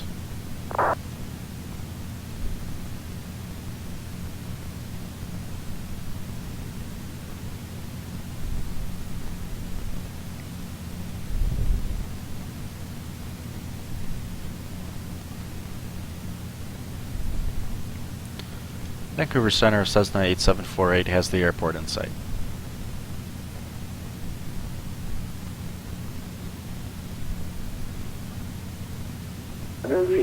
Cessna 8748, Roger, winds are still runway 20 at 32 2 requesting 40 altimeter is 02987.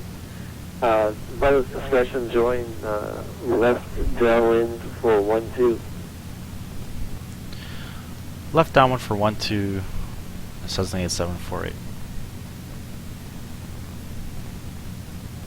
Yep, just as I expected. It's gonna be left downwind for 12, and we're going for the right downwind, not the left. So let's go to join the left downwind for 12.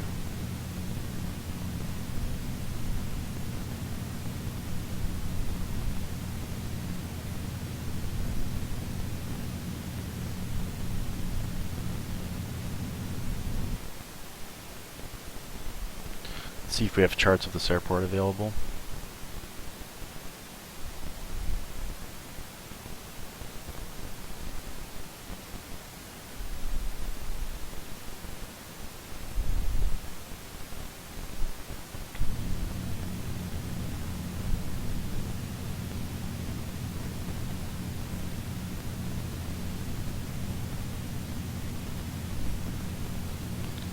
These are probably old, but it's okay.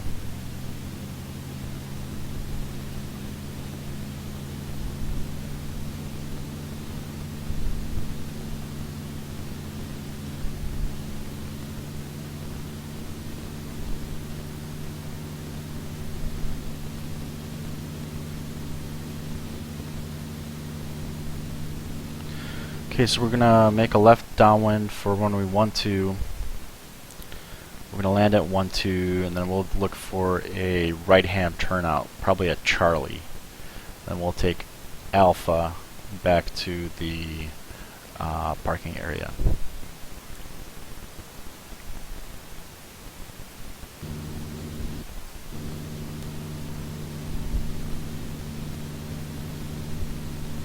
So let's join the downwind properly this time.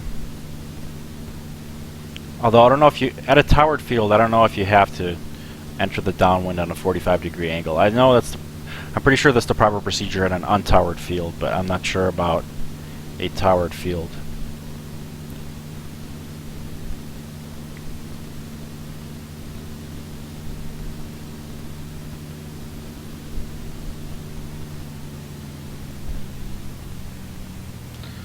Let's slow down so we can get our flaps out.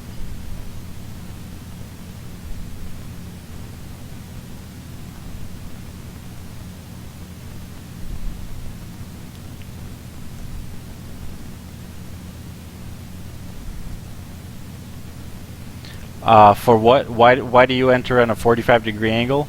I think just for predictability. Like at a non-towered airport, that everybody knows how others are entering the pattern, and they know what to look for.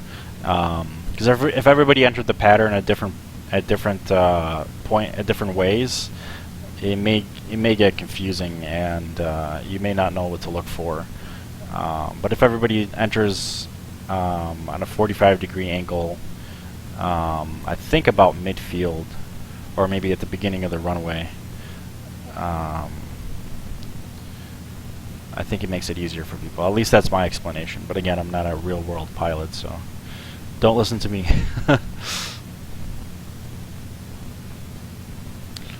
Alright, so we're on the downwind for runway 12. Speed's still coming down, trimming up.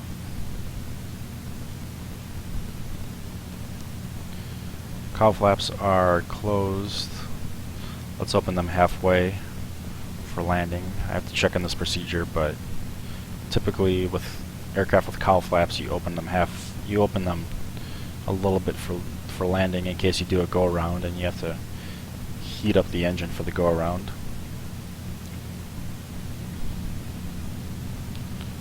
There's taxi by Charlie. 2 is passing through flight level 140 to flight level 160.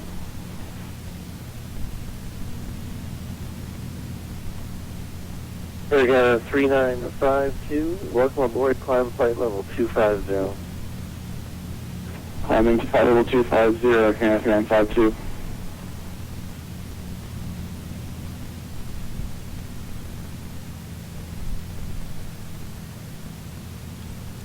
Let's go flaps 1/3.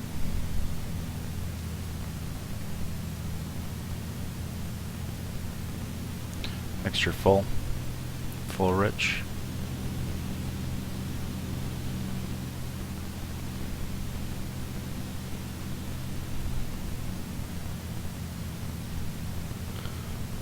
Begin our descent, flaps 2/3. Actually, yeah, well, this will be a flaps 2/3 landing, not full flaps, because the wind is gonna just be monstrous to us, like monstrously kicking us around if we have full flaps, I think. At least in most aircraft. Full flaps out, they become like, those flaps become like barn doors. They just get picked up by the wind like a parachute.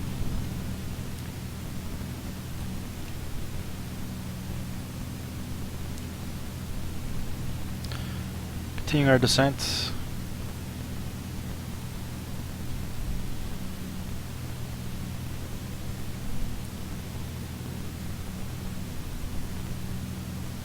Let's go prop full.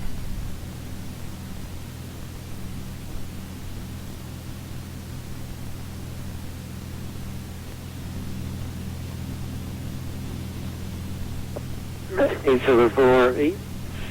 Kilowatt winds 120 at 32. Testing 40. Clear to land 12. Clear to land 12. Cessna 8748. God help us all.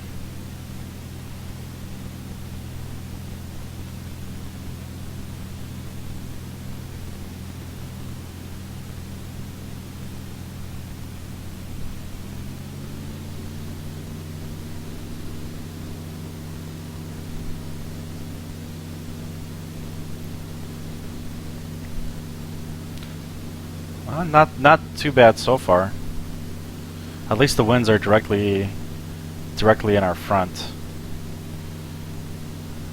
I can look at my airspeed indicator. It's jumping around. Those are the wind gusts. Okay, there we go. Now we've got the gusts. I've got to slow it down too. I might be a little bit faster than usual. Let's go 90 knots on the approach.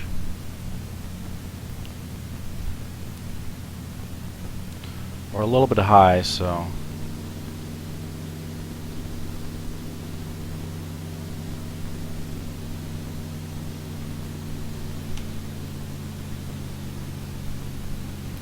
middle marker.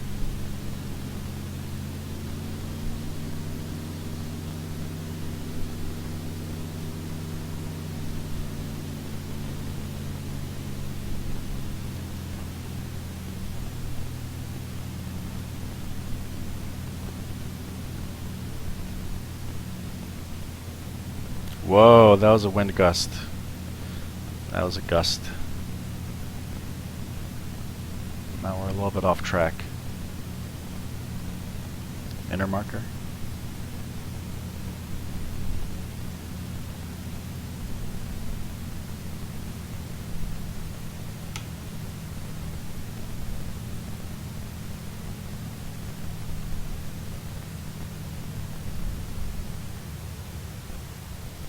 Floating a little bit.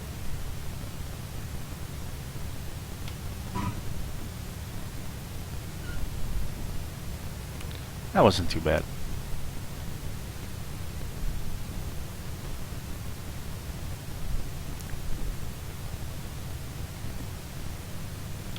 There's the other runway.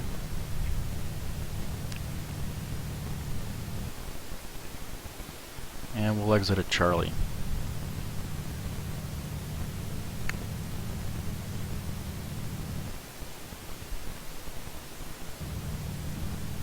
Good landing. Thank you. Air 2033. Descend at pilot's discretion to cross the booth at flight level 220. Vancouver altimeter 299er. Expect ILS 08 left. Aircaft 2033, you're a little bit broken up there, but flight landing cross booth at flight level 200 at pilot's discretion, and I'll grab the Vancouver altimeter just a second. We can turn off our pitot heat. And that ain't 2003 Open up our call flaps. Raise the flaps.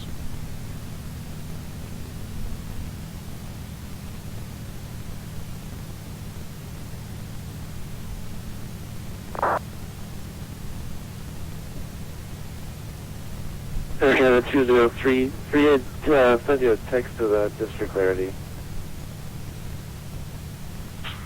No problem, yeah, so of course, bridge that's level 220, range for Alabeo 2999, expecting the altitude 08, left 102023.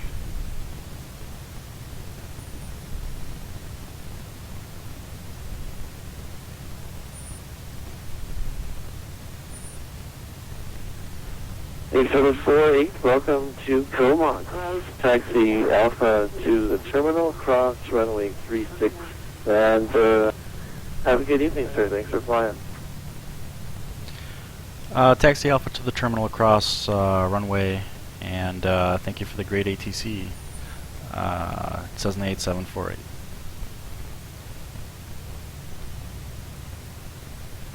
Alright, let's do a quick stop over here, figure out where we are.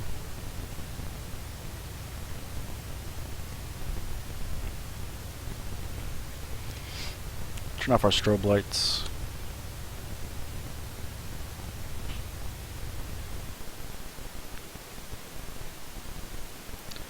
And there's Charlie to Alpha, cross runway 36, and to the terminal.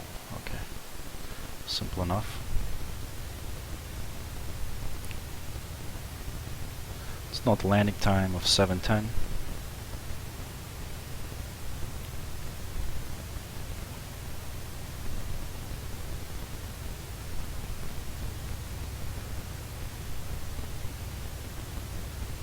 There are set rules for entry at uncontrolled airports. Oh, looks like these are parking spaces, so maybe we can park over here.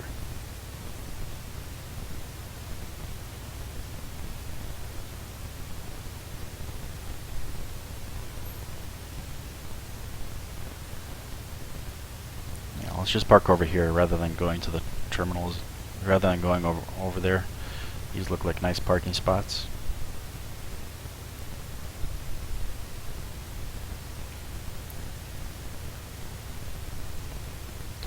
Alright, so let's turn off our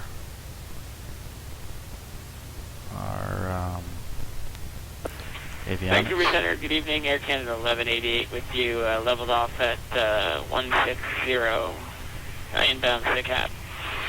And let's cut our mixture. Air Canada 1188, welcome aboard. Climb flight level 290. Up to 290 for Air Canada 1188. Hey Zombie, welcome to the stream.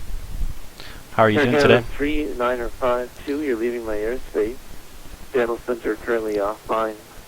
Radar services are terminated. Monitor Unicom 122.80 and resume on navigation. You have a good evening, sir. Trying to decide whether to do another flight or not. Frequency change approved. Back to Unicom. Thank you for the service. Man, let's turn the beacon light off. Let's turn that off. Let's keep the batteries on for now. Let's let our passengers out and ourselves out.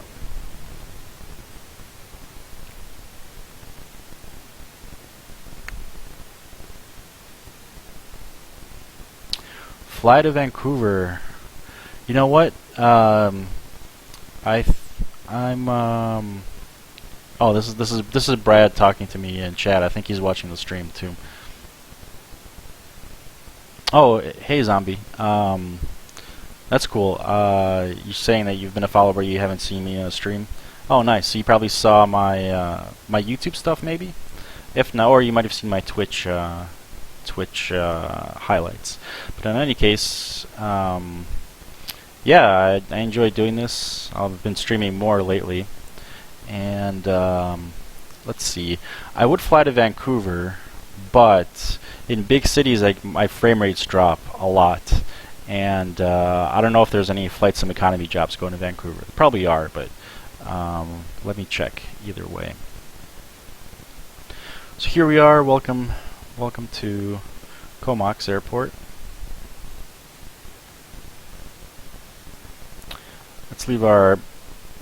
Actually, let's turn our battery off while we decide on things.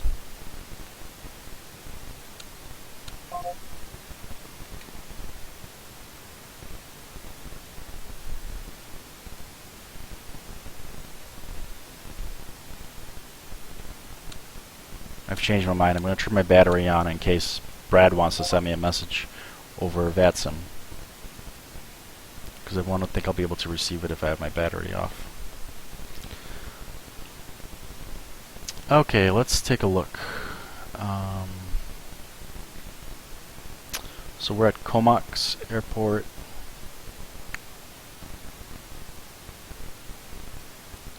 KBLI. Let's see if there's flight sim economy jobs going there. Yeah, I mostly like to fly in flight sim economy, so let's see what we can get. There. So we're currently at Comox.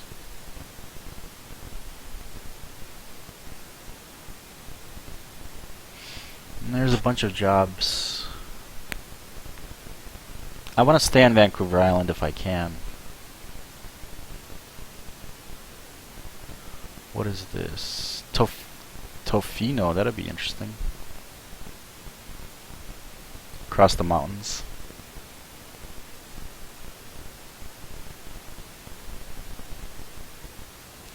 Or we can do a short hop 30 miles away to Qualicum Beach. Ah, I wish I would have loaded that scenery. I do have scenery for Qualicum Beach.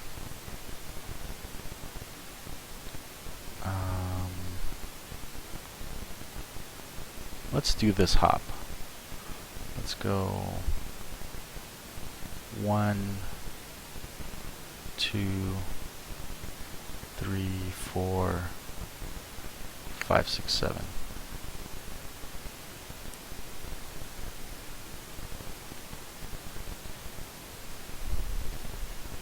The stream locked up.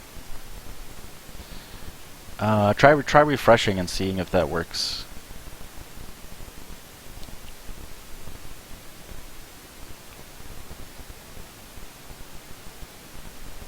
Air Canada 1188. You can expect ILS Zulu 16 into Toronto this 2, evening. 3, 4, 5, 6, 7.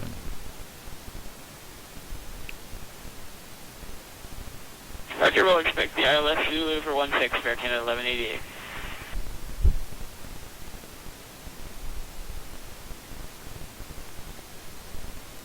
Let's see what our fuel state is. 52 gallons.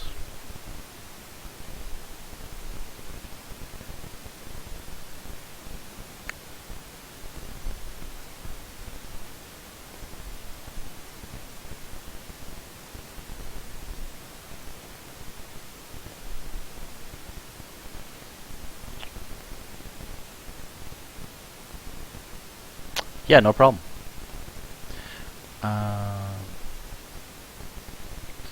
Okay, so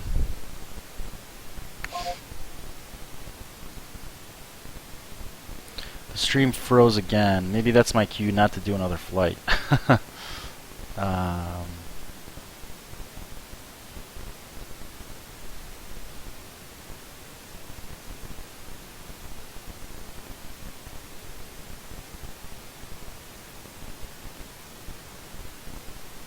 Just typing a message to Brad.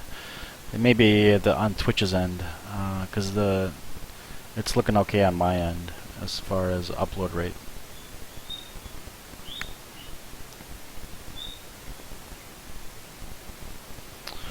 Alright, so we've got our plane ready to go again. Let's go to Qualicum Beach Airport.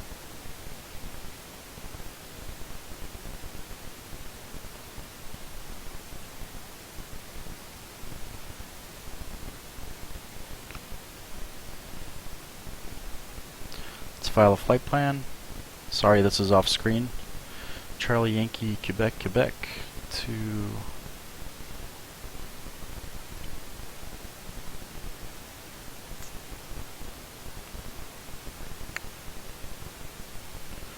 Charlie, Quebec 2. Is it Cat 4, I think? Qualicum Beach, yeah, Cat 4.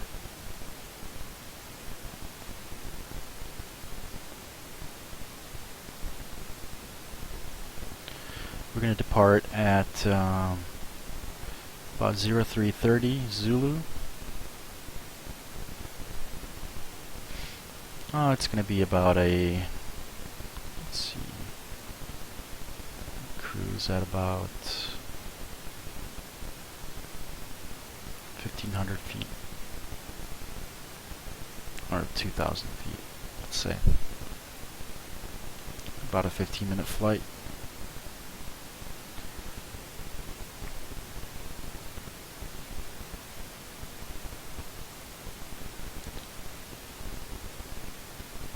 Flight plan. Qualicum, good choice, thank you. Hopefully it's not going to be below sea level or anything. Sometimes I get these weird bugs. Oh man, my battery went out.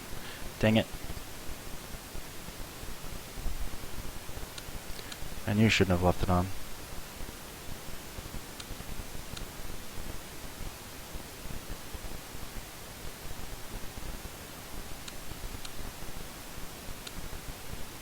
Ah, okay. That's a lesson learned for next time. I'll have to reload the aircraft here. I'm going to disconnect from VATSIM for a second, so I may not get a message from you, Brad. Let me reload the aircraft. Sorry about that, guys. That's a lesson learned for next time.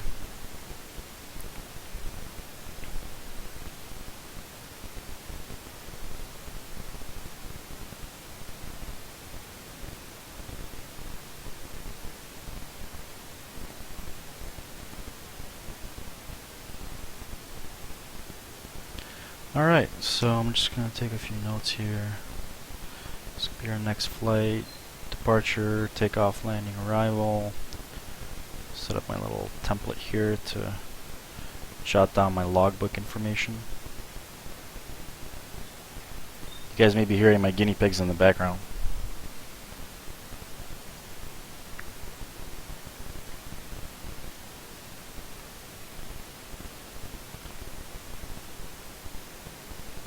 Alright.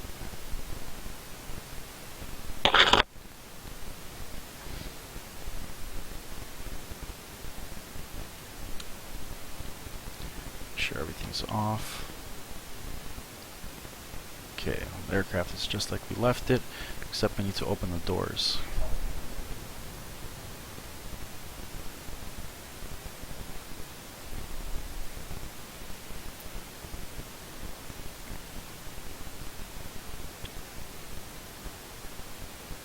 Okay, so this is going to be a simple flight. We're going to look for this island that we passed on the way here, and then look for Qualicum Beach Airport. It's an untowered field, so we won't be talking to the ATC tower, and I don't think I'll pick up flight following either, because it is a very short flight. But we will listen in the frequency anyway, just to get some ATC in the background.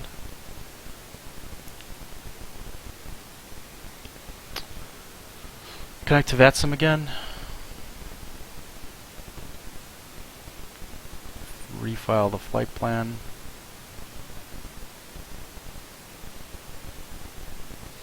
Let's see, we've got, how many passengers are on board?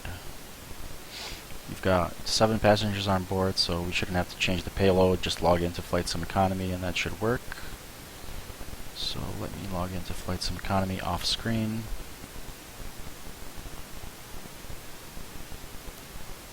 Please add 15.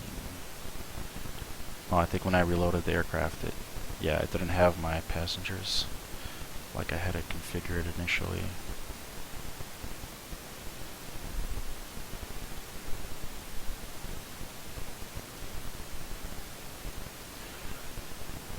Okay, payload is correct. Ready to go.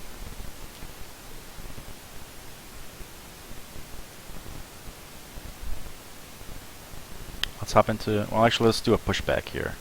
A little bit of a pushback.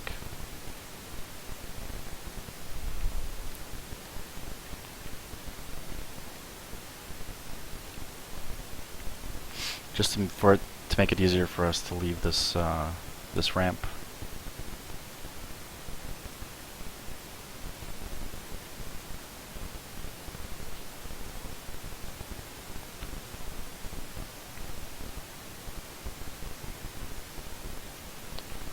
Alright, back inside the airplane. Let's close up the doors. Passengers have boarded.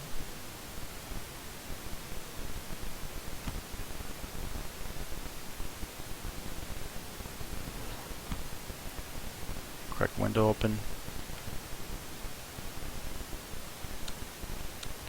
Turn on the battery.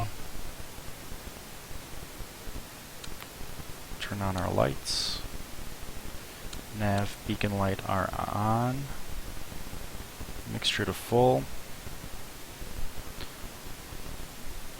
Right tank selected, that's okay. And let's start the engine.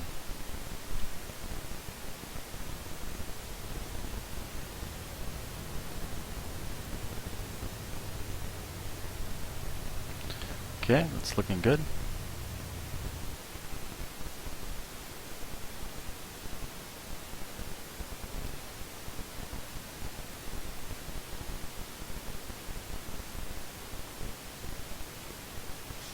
Okay, I'm just refreshing my chat in case I missed something. Alright.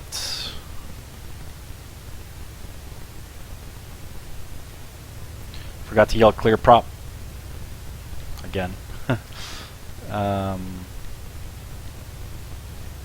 What else do we need? Just call for clearance, I guess. Alternator's on. Should have turned on my auxiliary fuel pump for engine start, I believe. I believe that's the procedure. And let's see, make sure we have the right frequency tuned. We've got 133.7, that's Vancouver Center. And we are parked. Where are we parked? We exited at Charlie and we went over, parked somewhere here. There are some parking spots over here. They're not indicated on the map, but we found them in our scenery.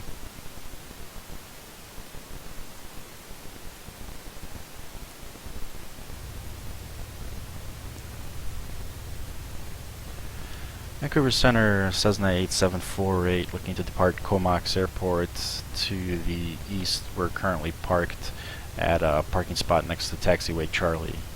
Cessna 8748, we have the weather.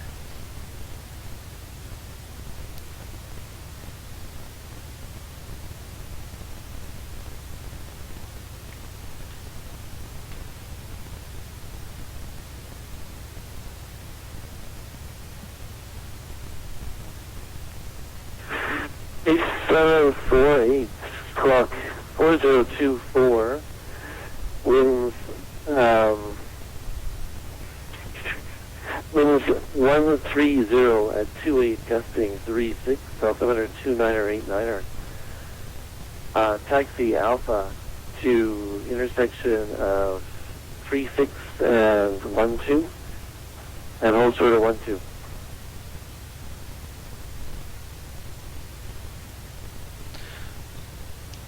Taxi Alpha to the intersection of 36 and 12 and hold short 12. Cessna 8748. So let's take a look at that on the map. Cessna 8748, did you copy a squawk of 4024, sir? Sorry about that. Squawking 4024, Cessna 8748.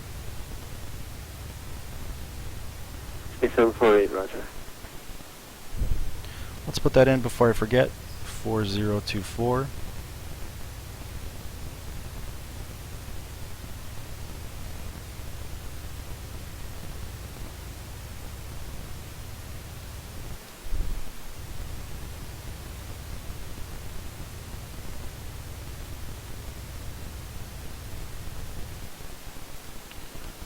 Let's take a look at the map chart again. So we're going to be taxiing on Alpha. to the intersection of runway. Aircaft 1188, leaving Vivek, cleared for the ILS Zulu 16 approach into Kelowna, sir. Hey, leaving Vivek, cleared for the ILS Zulu 16 for Canada 1188. I'm going to just confirm with them when I come up here that I can cross this runway, and then I'm going to continue my taxi to runway 12. So that is the plan. I have to just find taxiway Alpha. Not sure where it is.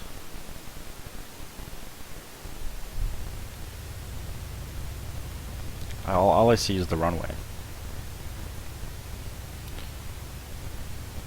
Oh, never mind. There's taxiway Alpha. I cheated a little bit by looking at the exterior view. Oh, okay, the blue lights indicate the taxiway. I should have known that. So here's the taxiway, and there's the runway. I try not to do exterior views to give myself a hint, but sometimes I can't resist.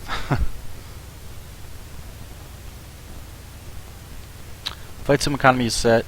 VATSIM is set. We've got our lights on. Let's turn on our landing lights so we can see where we're going. Let's note our fuel. 28 gallons plus 24 gallons. That's going to be 52 gallons. 7:30 is our departure time.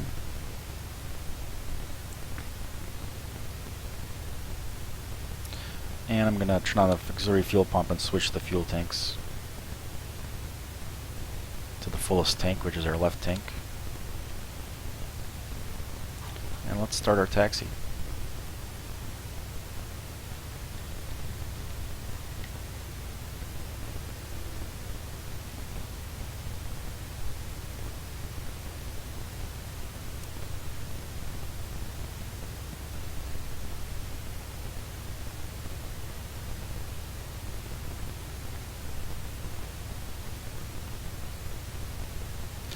Discord.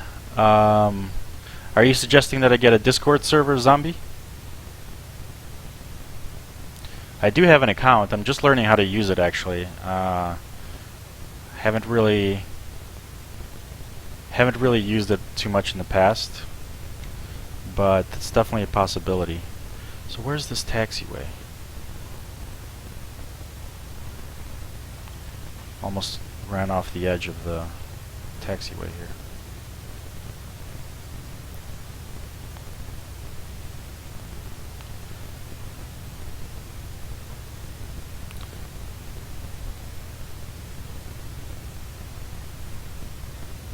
So it seems that this is Alpha.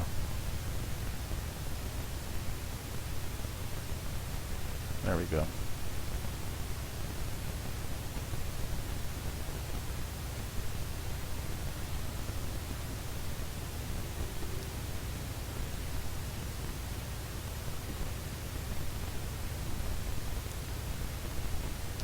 Yeah, I'll take a look. I'll take a look at that. Maybe I'll set up a Discord server. That'd be pretty cool. What would you say are the advantages of having a Discord server as opposed to just using the stream chat?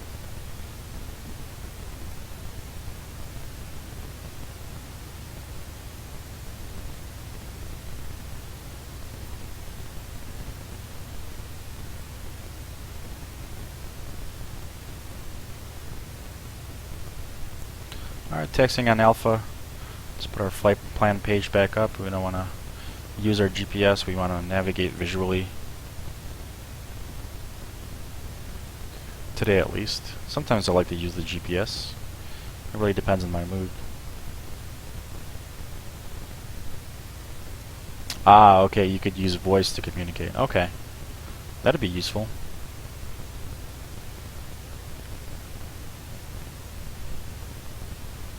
Zombie, are you Charlie Golf Alpha Bravo Charlie on VATSIM? Or was that somebody else?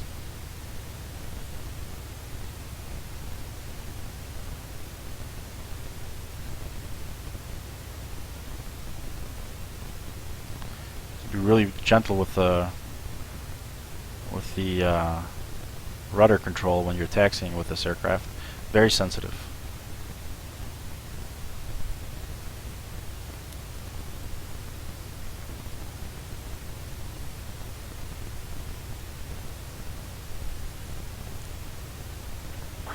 A748, winds 13028, testing 36, ready for takeoff 12. Clear for takeoff, runway 12, Cessna 8748. So now I understand what he was trying to say. He was trying to say that we go to the intersection of these two runways and that's where we depart from. We don't have to taxi all the way back to the beginning of the runway.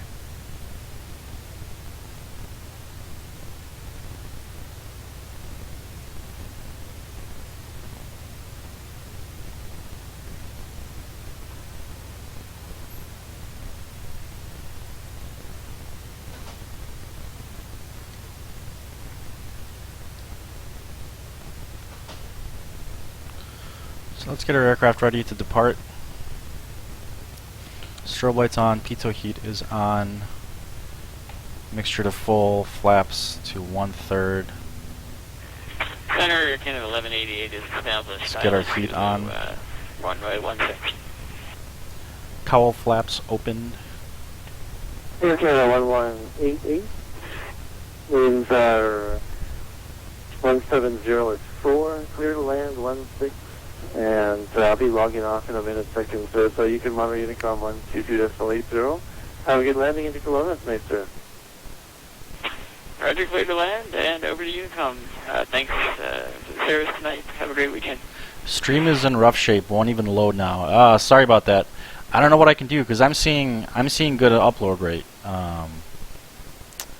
Yeah.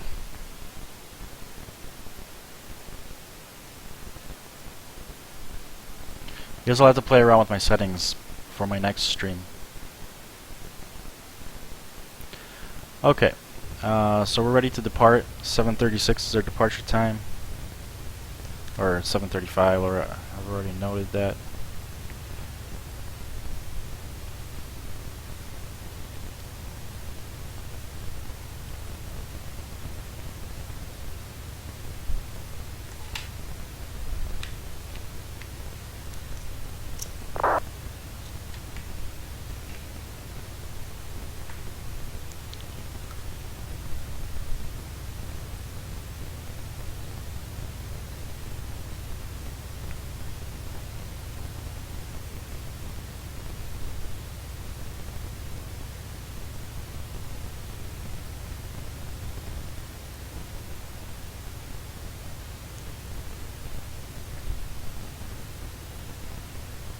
This runway should be long enough, right?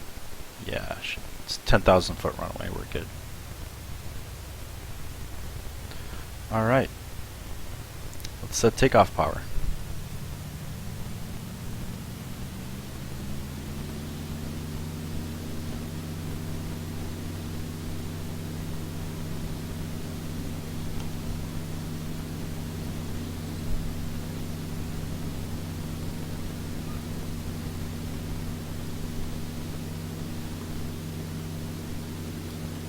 Again, not the best takeoff, but I'm still learning this aircraft, so I'm not too peeved about it. Positive rate of climb. Obstacles cleared, flaps can go up.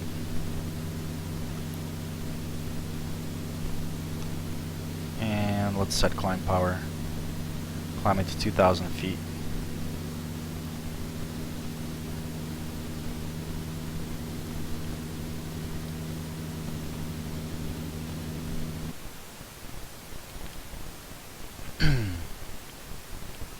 .119 is our heading, is our course.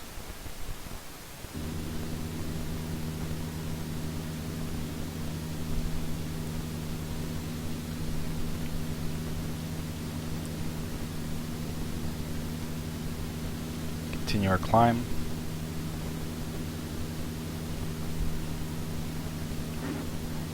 A748, Vancouver Center is logging off. You can monitor Unicom 122.80. And resume your own navigation. Have a good flight tonight, sir. Over to Unicom. Thank you for the service. You have a great night as well. Cessna 8748.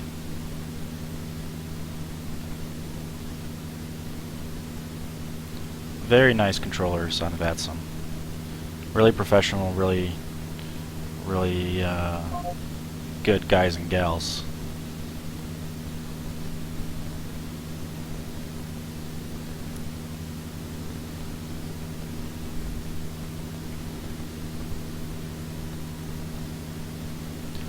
Landing light's gonna come off.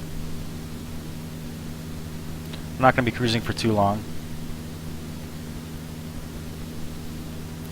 See if there's any traffic in the area. Nope, no traffic.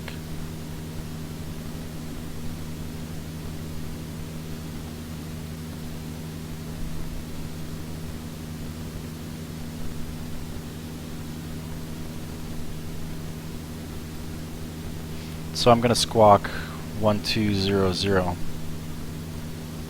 think that's what I'm supposed to do in this situation.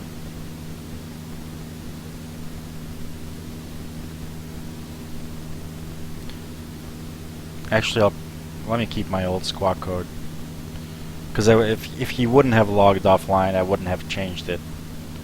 So let me just keep it for good measure.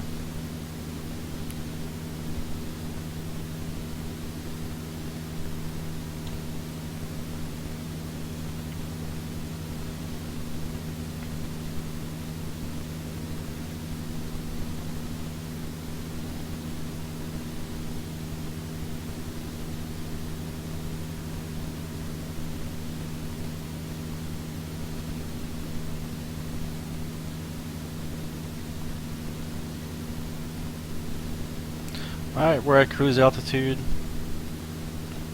Let's close the cowl flaps. We'll be opening them shortly for arrival. There's the island that we're looking for.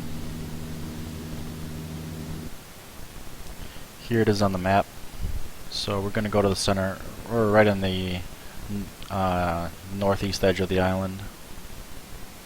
And then we'll look for Qualicum Beach.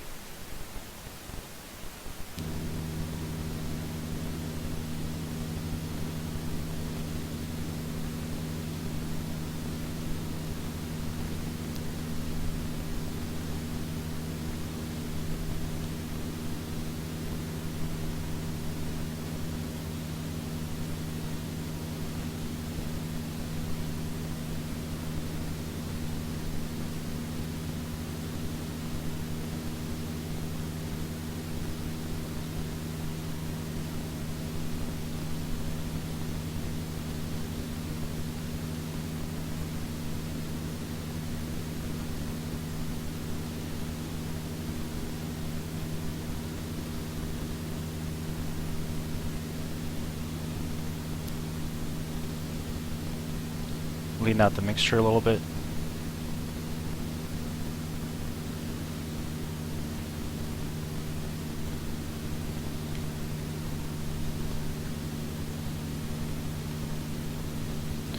Yeah, we won't be cruising for too long at all.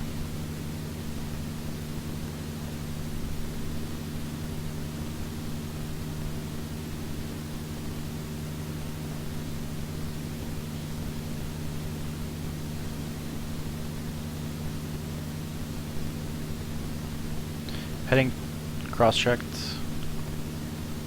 on the gyro compass. Matches up to the magnetic to the whiskey compass.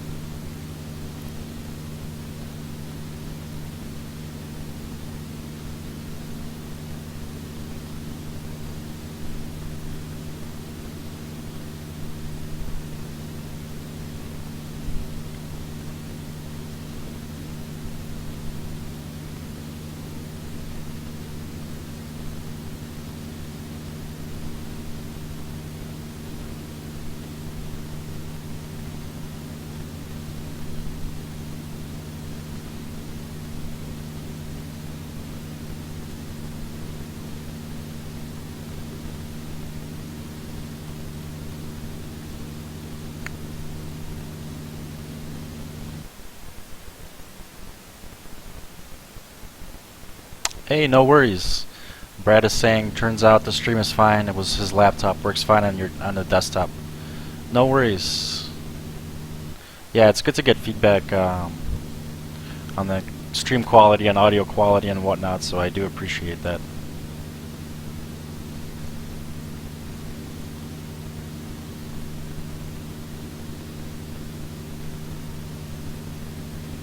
So we're just passing over this island and Qualicum Beach. Our next course is going to be 124. That'll take us straight to Qualicum Beach. There's no weather information there.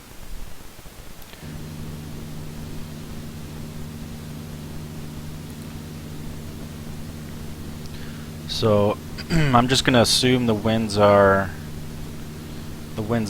similar to what's at Comox.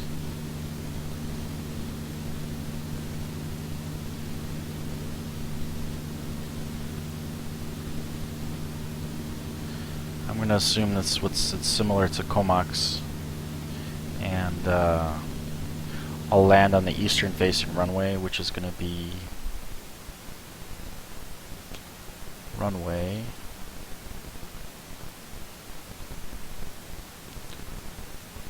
11. Runway 11 is what we're looking for. And airport elevation is 190 feet. This approach is going to be flown by hand. And we're going to do a straight in for runway 11. That's the approach briefing complete.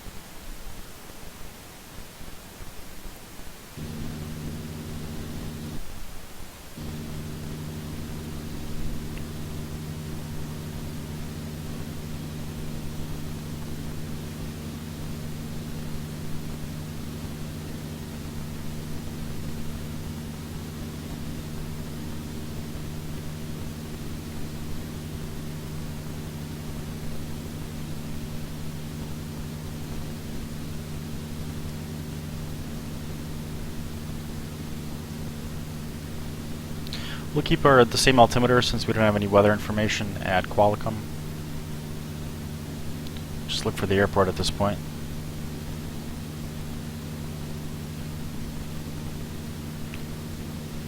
There it is. Just coming into view up ahead.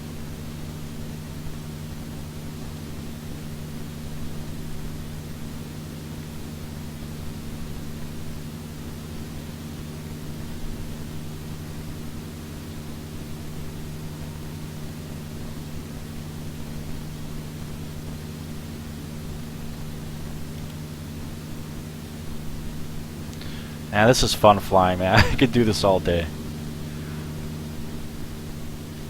I'm having a lot of fun.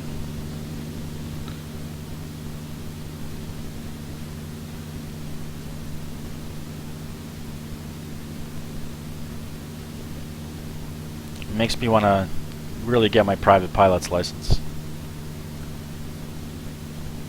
I want to talk to one of my friends who's got his PPL, and gonna ask him about flight schools in the area. I live in the Los Angeles area, and I'm gonna ask him about flight schools and what he'd recommend that I do.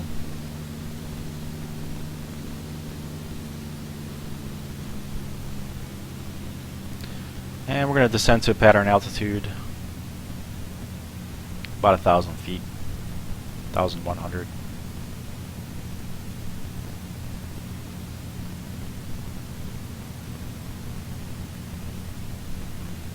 Let's get our landing lights back on.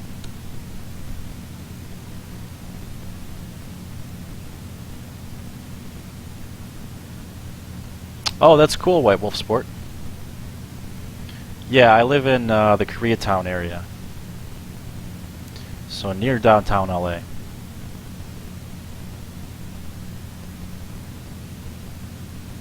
I'm a recent transplant here. I grew up in Chicago. Lived in Brooklyn for a while, lived in Canada for a while. Now I'm in LA.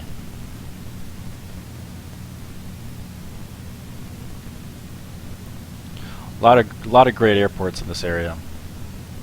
I'm gonna go to the Chino Air Show. I think I'm gonna be getting married in July, and I think I'm gonna do a bachelor party by getting all my friends together at Chino Air Show, and gonna hang out there. Should be a lot of fun.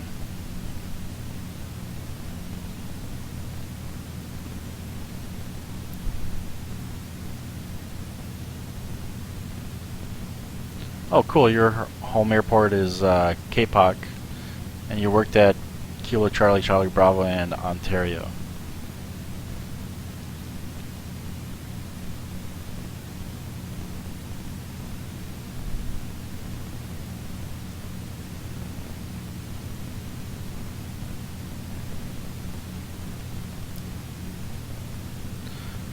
Alright, we're at pattern altitude.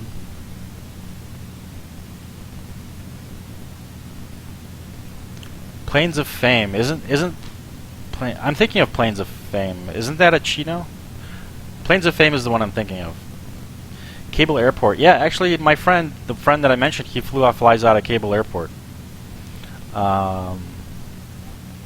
He flies out of Cable Airport. I've gone flying at Cable Airport. It's a nice little airfield.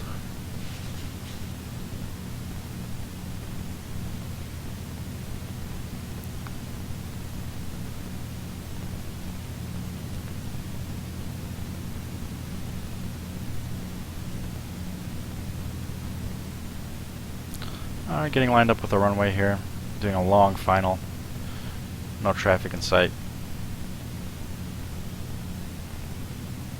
Mount San Antonio College has a good aviation program. I'll check it out. I'm gonna Google that. Thank you for that.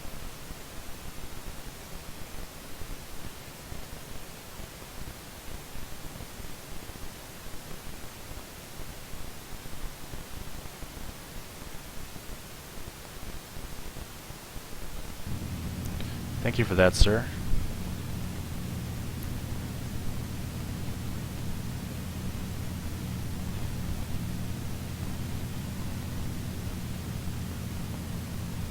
Gonna do a long final.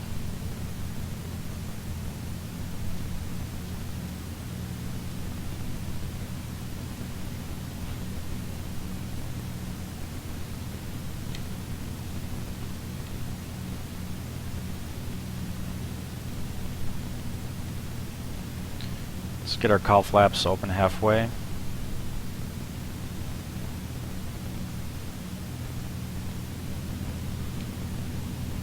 Cabin lights are off. Oh, you got your degree from them. Cool. So you work in aviation, I take it, and that's pretty cool. Oh, cool. Your instructor is married to the guy who runs the show there. Pretty sweet. Are you at the do you do the flying side of aviation, or do you do more like ground operations?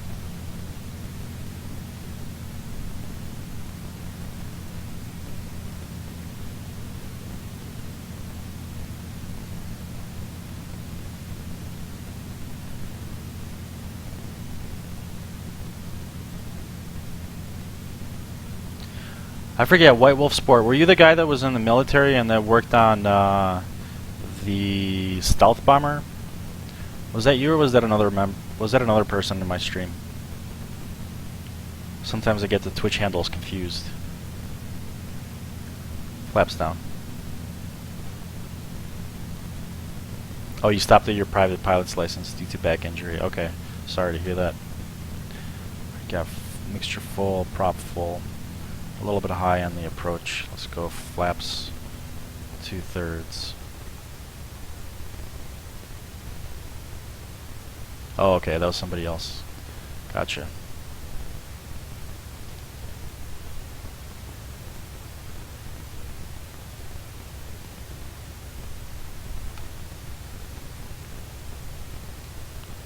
Still a little too high.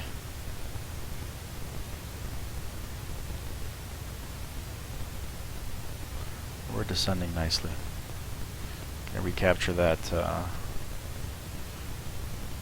vertical, there we go, that pappy light.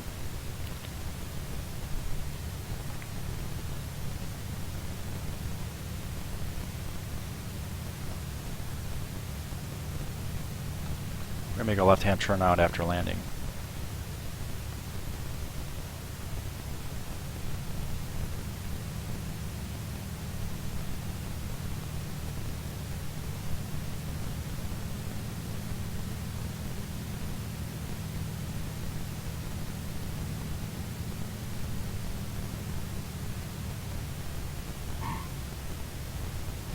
Not bad at all.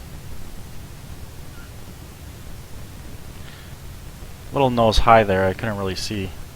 Like, I had to look to the side to see the runway. That wasn't a bad touchdown, I don't think. Okay, you worked for UPS at Ontario and Air Wisconsin for a year. Flight schools have died out in this area. Oh, that's a shame. What do you think of Santa Monica Airport? What do you think of the flight schools there? There are a couple there, but they tend to be kind of expensive. What does that say there? I couldn't really read that. What does that say here?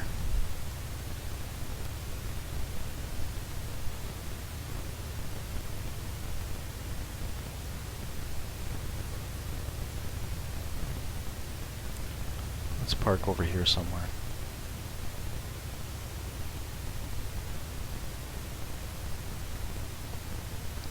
Let's park over here. Strobe switches off, piezo heat off, flaps up.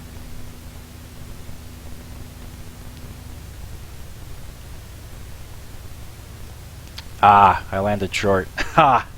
Dang it. Yeah. Probably did. Probably landed on the displaced threshold.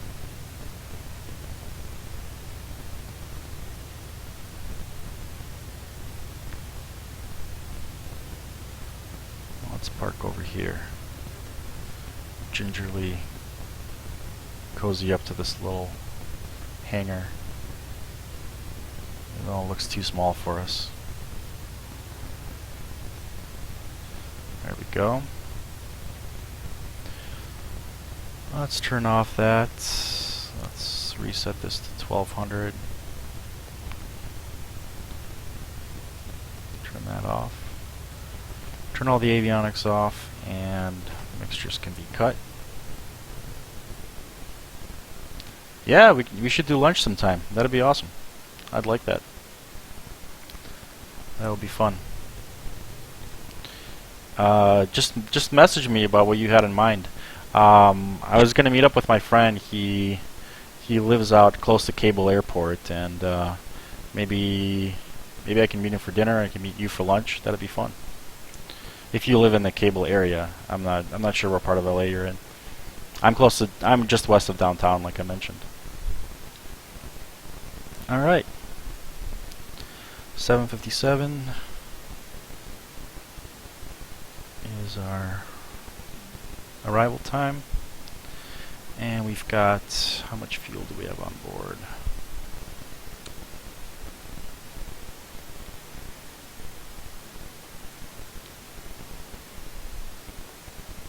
Come on, tooltip. Yeah, no problem, Brad. Thanks for watching. You're under the K-POC pattern. Okay. That is...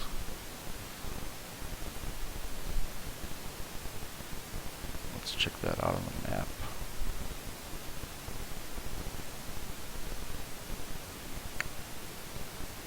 Yeah, see you, Brad. Thanks for stopping by. So K-POC, yeah. So you're out east. That's Brackett. Yeah, I forgot the name of that airport. That's Brackett. Okay, so you're out kind of where he lives. That's pretty cool. Yeah, we should do lunch sometime. Send me a message on Twitch. about what you had in mind and availability and whatnot. Alright, Our fuel is 48 gallons. No incidents during the flight. Defrost is off. That's off. Beacon light is off. Cowl flaps closed. Trim for takeoff. Nav lights off. And battery lights off. I don't know why the panel lights are independent of the battery. I don't know, maybe that's a limitation of FSX. That's the only minor bug that I know in this aircraft. If it is a bug. Maybe for some reason the instrument lights are I don't know, they would have to be controlled by the battery. I don't know what I'm saying. Okay, let's open up the doors, step out of the aircraft. Welcome to Qualicum Beach Airport. Here we are parked rather precariously here. My tail is still kind of sticking out on the taxiway. That's okay.